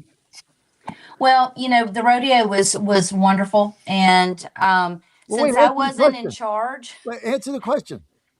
he was not there. I wasn't the one that reached out to them, so I don't know how efficiently that was done. I don't know. I'm always The bottom hesitant line to. is, okay, let's I just wished he had been there. I was I let's was really cut through the hoping he was chain. going to be Let's there. just cut through the garbage here. Somebody put a rodeo on that was a unification rodeo. It was not like, well, let's have a party and get a hot dog. It was a unification rodeo. It's like when the past chair, I forget who it was, David Schaefer or somebody, put the breakfast on when we had the fight with Karen Handel and Nathan Deal, and I was there, and she came, and it was a good breakfast, and they shook hands, and they sat at the table together, and you felt better. I mean, that was a unification breakfast. I think Schaefer was a chair. I don't remember who was a chair. Somebody before him, but it was a good breakfast, and maybe it was somebody else, but she showed. So you have a unification rally, and the guy doesn't even come. Wow. I was upset. I was disappointed. I really wanted the opportunity to, to see everybody and how they interacted with him and smooth. I'm calling myself. I've been dubbed the comforter in chief of the 14th district, um, because we have to somehow heal from a really rough primary season, and I think it's important. We have to do it, and we have to. I don't know who contacted him. I thought he was going to be there, and I was really sad not He to see didn't him show. He didn't show, and he only sent one worker. Not good. What about the Senate campaign? Did Colin show? Yes. But he caught him? Yeah, and we even had former wasn't there. Governor Sonny Perdue came. We had a great showing of other candidates. Unfortunately, Senator Dolezal, we had the special session going on. So that took out a lot of the legislative and Senate members Was because Buddy of that. there? Buddy was not there. Mm-mm. What about the football coach? Dooley, no. What kind of a Dooley. what kind of a unity? Whoever had that idea of a unity rodeo, I put that in the ash heap of history. You had a unity rodeo when nobody came. Oh my God. Well, I know, John, I know Talk Senator about Dolezal. unity. Oh my goodness. Maybe Senator Dolezal can shed some light on that. I know he's got to jump here in a minute, but Oh, Senator Dolezal, how do you feel about the unification of, bringing everybody together for this race? I mean, you have got to win. There is no doubt about that. Yeah, I would give it a couple of weeks. You got to remember as well, there's active lawsuits, defamation suits between Rick and Bert. And so I'm sure their lawyers are telling them not even to be in the same place together as these lawsuits work their way through. So we do need to get past that. We do need to get to November. John, I want to come back to your previous question, though. The way that Rick won the race was they had a very specific get out the vote machine that they turned on the day after the runoff. They targeted 340,000 people that they specifically reached out to. I didn't even know about this because I wasn't, on the inner circle of their campaign. But I had a friend who was on that list. He had door knockers come to his door on 3 separate occasions. He received 4 separate live phone calls that were seeking to turn him out. They identified him somehow as a likely Carr voter, Raffensperger voter, and they specifically targeted him starting the day after the runoff. I think that was the difference in the race. And if John Kennedy had outspent me 5-1, he would have beat me. And so there is a reality to the weight of that money, but it is also what you allow that money to do. It's not just going on television. After the fact, I found out about that get out the vote effort, and I sat with Governor Kemp yesterday, and Governor Kemp told me they ran a very similar effort in their reelect, where they identified, again, 350,000 or so people that they knew that they had to turn out. And they made sure that they didn't just rely on the paid ads to get to them, but they reached out and tried to get a live person in front of them to get them to the polls. And I think that was the difference maker in this race. This was in the Purdue race, right? That's one you're talking about? Correct. Yeah. Well, they kicked our ass, so they did something, right? I think we lost 65-35. Oh my God, this is one of the worst campaigns ever that Sally and I were involved in. Well, thank you for sharing that. Look, I mean, you got to identify what they did so that we know what works, what doesn't work, and regardless of whether they have the money, like you said, you got to spend it in the right places, and it looks like they did that. So I know you got to jump, Greg. I wish you all the best in your campaign. You need to be the next lieutenant governor, and you ran a great campaign. At the end of the day, the best ad run in this entire campaign was your ad on Sharia law. I just thought that was the best ad, maybe in the cycle. And we're going to see more of that. And everybody criticized it, made fun of you, and said it was going to backfire. And it was the linchpin of your campaign because that one issue, Sharia law, and these people coming in, and you can feel it, and you can see it, is pissing people off. All you have to do is see what's going on in England. So I think you were spot on with that. And to put that ad up, Greg, that took courage, man. That was risky. It was ballsy, and it worked. So good for you. Thank you. I think that there's subtle things that campaigns do that message who the candidate is. When the Supreme Court sent the ruling out on redistricting, within 30 minutes, I had my position, again, not filtered through a consultant. It was me, to camera, on my cell phone, posted it myself. And other people in the campaign, they released something at 7:00 at night after they ran it through 19 filters of, consultant speak. And that stuff that when it's not explicit, but it's things that voters can sense and feel. And so I think that the key, everybody's like, well, you got to run to the middle in the general election. You got to change who you are. We're not going to change. I didn't change to run in the first place. We're not going to change. I think that if you look at the gubernatorial races around the country where people have been successful, and the governors who have been successful, they have been successful because they are not afraid to stand on principle. And that's not going to change for November. And if we win, it's not going to change when we get sworn in January. Greg Dallas, thank you. People want to follow your campaign. Where do they go? Easiest thing is gregdolezal.com or Dolezal for GA on X. Thanks, Greg. Thank you, guys. Appreciate you, John. Thanks, Sally, for getting him on so you could bail me out. Let's talk about the. Thank you, Sally. You always got my back, Sally. I always do, John. You always got my back. So thank you for that. I had something to crow about after the debacle that went on Tuesday night. So, okay, let's talk about the Collins race. I thought that would be closer. Just like Dooley just couldn't get there. He just got no traction, had Kemp behind him. I think the 20 years not voting did him in. Plus, he was not a very, he's a likable guy, but he didn't really connect with people. Collins does in his own way. It's not my style, but that's fine. But he didn't really connect, and I don't think he could ever overcome CJ 20 years not voting. I don't know you could really get by that, CJ. Yeah, I think that was a huge problem for him that he had not voted in 20 years. And so there was a sense of, even still today, of not knowing who this candidate is that he presented before the people. He just did not connect. And so they ran a good campaign, but the connection with the people in Georgia was just not there.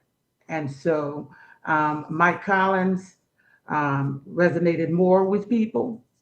I would like to see him truly show that great lion's heart of his more with the people. And I think going forward that we will see him engaging more with the constituency. That's Mike Collins. But Derek Dooley just never quite connected. Never connected, even with the governor at his side. And I'm a huge fan of Governor Kemp, but it just didn't connect. He couldn't bring him to the finish line. Couldn't.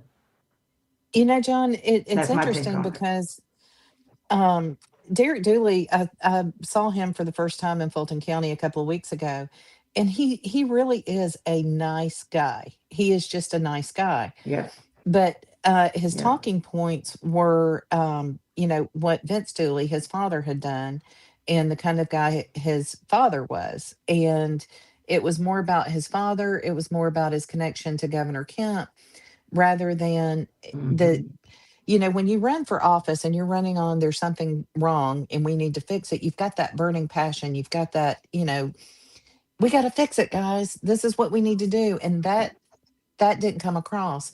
Mike Collins, much No. like I think Greg Dolezal, is willing to say the hard things and willing to get in there and say, hey, I'm your fighter. People want someone to fight for them.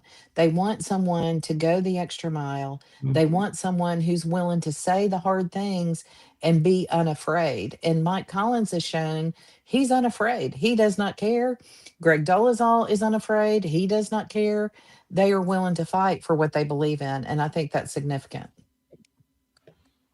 Holly, can Collins win?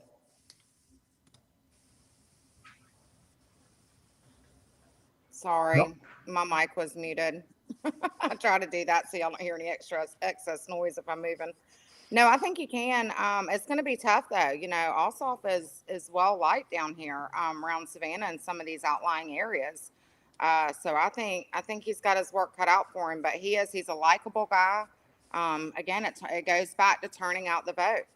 Reaching the voters with the message and what the people truly care about. And I can tell you, Sharia is going to be a big one coming up in November. And they are out. They are in full force. They are organized. They are all united, in helping the Democrats. So we've got a we've got a tough fight on our hands. I don't think Georgians realize what we've got coming, but they're going to need to wake up, and Republicans are going to really need to get it Mhm. together fast. Is the governor's race at the top of the ticket or the U.S. Senate race? U.S. Senate. Um, Not the governor, Sally. No, the Senate is at the top of the ticket. So that definitely, if it was reverse, I mean, Jackson's going to win a landslide. I mean, I don't think there's any doubt about it. He's a moderate. He's going to get all the what do you call it? The moderate votes there in the Buckhead area, et cetera. I think if you're just trying to win the race, I mean, he's an absolute shoe-in. So, and look, if you look at what he did to get the vote out, he's going to do the same thing. He'll spend double what he spent. It doesn't matter to him. He's got all this money to burn. Oh, he's going to beat Bottoms. I don't think there's any doubt about it. But if he's second on the ticket, that doesn't really help Collins, right? No, but here's one of the things you got to look at too, though, John, is, I hope Jackson spends the amount of money that he did in the primary to win the general, but you've got to consider that Keisha Lance Bottoms she's going to have a ton of money too, because you've got all of these outside organizations mhm. that are already posting up here in Georgia. They're already doing it. You've got the Mondami people, you've got the entire Democrat machine that is turning out for Keisha Lance Bottoms, and on redistricting, they were taking that up in the special session down at the Capitol, and the Democrats turned out to fight that. They turned out big time. All So four floors they turned out. That Capitol was insane. They were packed on Did every they did single they floor. intimidate the speaker? absolutely. Oh, it was intimidating, all right. So he didn't have the moxie or the courage to go forward and take those two seats for 26. For 2028. And so they kicked the can down the road. They said they do it in the next session, which they're not going to do either. So basically, the mob intimidated this speaker. But you guys got some really great leaders. Well, and I will tell you too, Mr. I gotta say, I do like Mr. John. I'm down here with Mr. John, and we don't always agree on everything, but we talk and talk a lot of things out. And I will tell you, there's a lot of House seats that people are concerned about that pull in those moderate Democrats. So I think it was a little bit more kind of sticking it to us or being intimidated. I think there might have been a little bit more of a strategy play there. You know, if it wasn't going to be changed or nothing was going to be done until 2028, I think, you know, people need to stop and sit back and think, well, was it really worth doing that? Maybe upsetting some of those moderate Democrats that vote for our Republican candidates in an effort, you know, to try to keep our House seats, you know, for You can't 2026. be So, you can't be serious, Holly. well, You're I'm gonna just, No, you're gonna sit here and tell us that Democrats are voting for Republicans? I mean, look at what's going on in this country. They vote in unison. There's no Democrats that are voting for like, okay, so I I'm a get it. I'm Democrat just and throwing that I'm a out there. Democrat and I'm gonna vote for Rick Jackson, but now they're gonna redistrict two libtards out. So now I'm gonna switch and vote for Bottoms that destroyed the city. I mean, come on. That's the guy didn't have the courage. Let's just call this out. He didn't have the courage to stand up to the mob, and so he caved like a cheap suit in the rain. That's He what. never intended to stand up to anybody. Well, and I can There was tell you never an this. intention to do the right thing, or a plan would have been in place that they had been working on for months and months and months. It takes a lot of work to do these things correctly. They never intended to. So you're And saying I worry about that. he never intended to stand up to the mob and to get these two seats. He never intended to do that. well, I think that the It's big concern, obvious. John, is the loss, the potential loss of and the upset in getting out the vote for November. And I think that's the reason for the delay. I mean, you have a Supreme Yeah. Court decision that's being totally ignored. However, if they take that on before November, then that is going to gin up the Democrat base beyond belief, is the mindset. My mindset is a little bit different in that we have the opportunity to do the right thing for Georgia. We have been so, pardon the expression, we have been so screwed over for so long with some of these seats that it's time that it be done the correct way. And we have the opportunity to do it. In my view, it's a lost opportunity, but you know, what do I know? But they're not Well, going to if do I it. had my They're way, not we going to would do have it in done it back January in either. early voting. But What, Holly? I said, if I had my choice, remember, I was the one wanting it in early voting. I was wanting it, and everybody was going, no, you can't stop that. We're 3 days in. And, you know, but here we are. I remember that. I remember that No, conversation. you were right. I mean, it should have been done. It should have been done for 26. Kemp kicked the can down the road to 28, but I'm like, okay, I get it. So did Tate Reeves in Mississippi. I get it. But then they bailed and they just bailed it. I mean, Kemp called a special session to get new maps. That's why he called it. And then you have a special And session. then The guy said, boom. we're not doing this. Well, then go home then. I'm sick of paying your per diem. Just go home. Why are you here? Well, they called a special session to fix the QR code issue, and they kicked that can They down the kicked out road. And so I'm down the like, road. why'd y'all So even call a special because you session? have no leadership, because was it Speaker Burns? There's no courage. I mean, to sit there and say, well, the Capitol was filled up with 4 floors of Democrats, therefore I caved. Well, now we have mob rule. Now, whatever you don't like, you just ship the Democrats in, you pay them, you get them a box lunch, they go to the Capitol, they fill it up, and they get whatever they want. Now you got mob rule in Atlanta. Nice. Yeah. And We that's need pretty much what courage. it looked We need like. courage. We need a You lot guys of are courage. so screwed. You're beyond screwed. You're so screwed. And But I that's think why this John, hurts us in because I don't November. think people realize how bad it really is. So thank you for saying it just like that. It's It's bad. really bad. I mean, it's a It's joke. bad. Georgia has become a complete joke that you can't even. I mean, the governor. Look, I went with the governor on the 28 thing. Okay, I didn't agree with it. I don't agree with Tate Reeves either. But okay, they had a reason. I got it. But I said, okay, at least Kemp called a special session to get the maps done for 28 so we know what they are. We can't have any shenanigans. Maps will pass. You got the votes now. You get it done. Good move. Get rid of the QR codes. Get that done. That's why he got the special session. And then the Speaker Burns upended it. And to Holly's point, or to Jackie's point, he never intended to do this. He wait till he got there and there's a mob there and then he caves. Unbelievable. All right. I don't It know. is unbelievable, and it's discouraging for Republican voters to never get that moment of joy and elation that oh my gosh, the people that we voted for finally listened to us and are doing the right thing. I think at some point they're going to turn around and they're going to give up on the Republican Party, and You that nailed is it, a Jackie. huge Home danger. run. That is a home run. Because, when Sally said that Burns's thing is, well, the Democrats are going to get motivated. All that did was demotivate us. That's how stupid Yes. that's how stupid this guy is. And they take us for granted. They take the Republican Party and the Republican voters for granted. They do. They think, oh, you're doing it. I mean, oh, Rick's gonna win, and so easy. We cannot take anything for granted.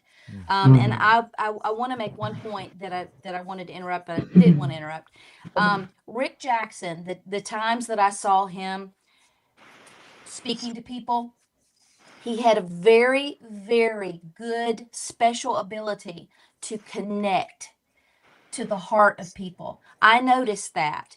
And that was so important. I think that resonated with people. He connects very well. And I hope that's going to help him in November. I believe it is. I think we need to get him a little bit more pulled into the GOP, to get everybody on board. But going back to we've got to expect more of our state legislatures. And I don't know what the answer is. I don't know what the answer is. I know, Sally, help. So I will tell you, John, and I know we need to get to Josh, so I won't take but a second here, but there is no one more frustrated, disappointed, and dismayed than me right now with the legislation that just passed for the QR code issue. It is unbelievable. There's some wording in there that makes it sound like it is illegal to have two races that are within 5% of one another. Okay, the wording is atrocious. And now that I'm sitting on the state election board, we have to make the rules to go along with the legislation that was just passed. And we tried and tried and tried to get hand marked paper ballots. We tried to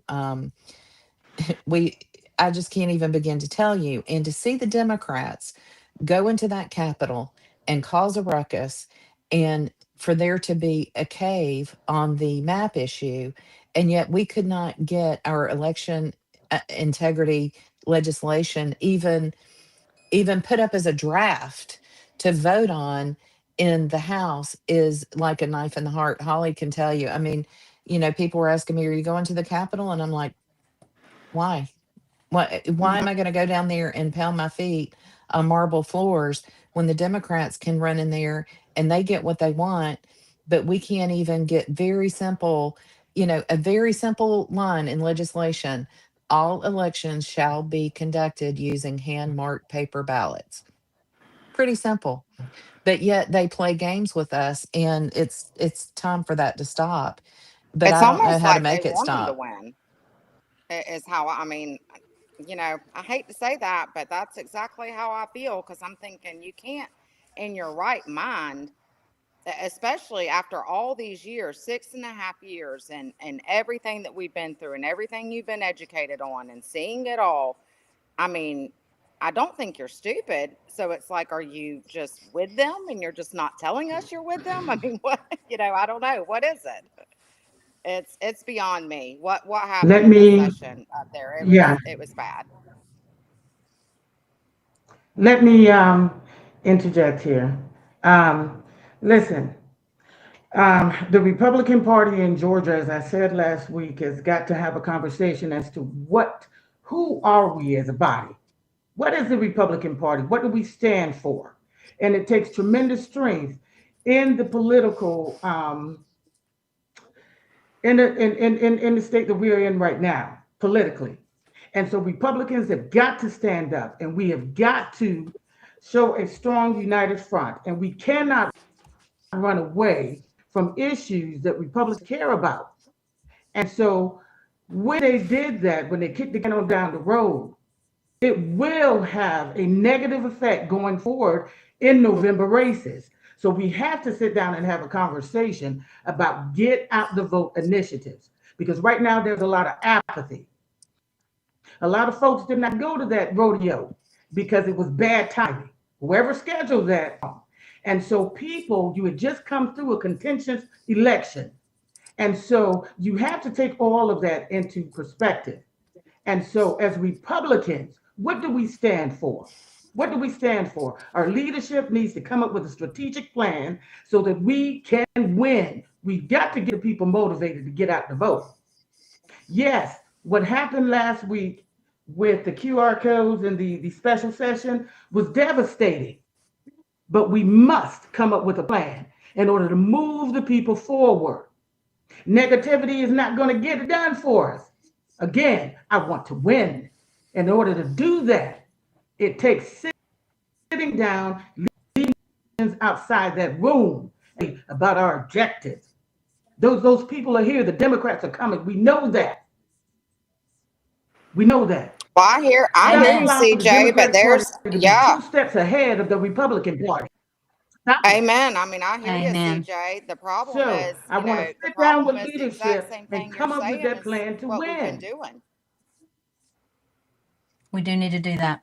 I Absolutely. understand. I'm there with Holly- you. I'm disappointed. Holly, go I've ahead. talked to people all over Go ahead, Holly. Georgia. No, I'm just saying I agree with you. The problem is it's been the same thing. We've come up with a strategy, and I know this because I've led a ton of grassroots strategy meetings across the state, each and every time, going in with that positive motivation, trying to get people boosted up, after every single letdown.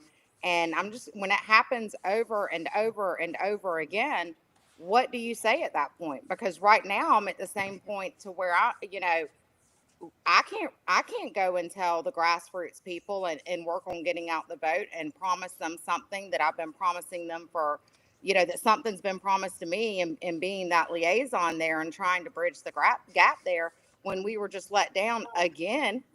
And so I think Republican leadership is going to need to come out and start doing some of that.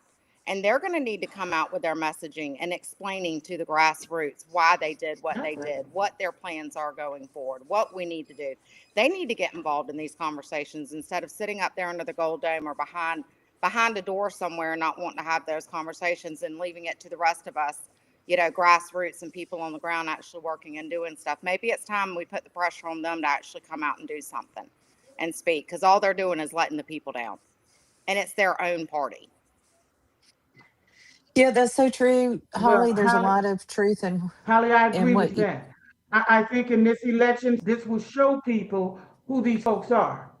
This is the uncovering of certain people in positions of power. And it is showing the people of Georgia who these people are. You cannot deny it. So use your votes, choose your people that you want to represent you wisely, because they are showing you who they are, and it cannot be denied. Because we have a lot of folks who are saying that they're Republican, but I can't see it. Show me. So it takes more than just what you're speaking. I need the actions, all right, to line up with what we as Republicans stand for. And so, again, open your eyes for those who need to see. These people are showing you who they are, and you better believe them. You better believe them. And so, Republicans, enough apathy. It is time to stand up and take your state back as Republicans.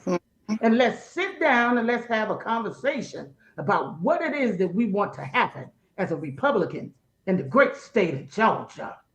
Okay. Yeah, what we wanted to have happen was John Burns not to cancel the vote for the new maps. What we wanted was John Burns not to put in some weasel legislation about the QR codes.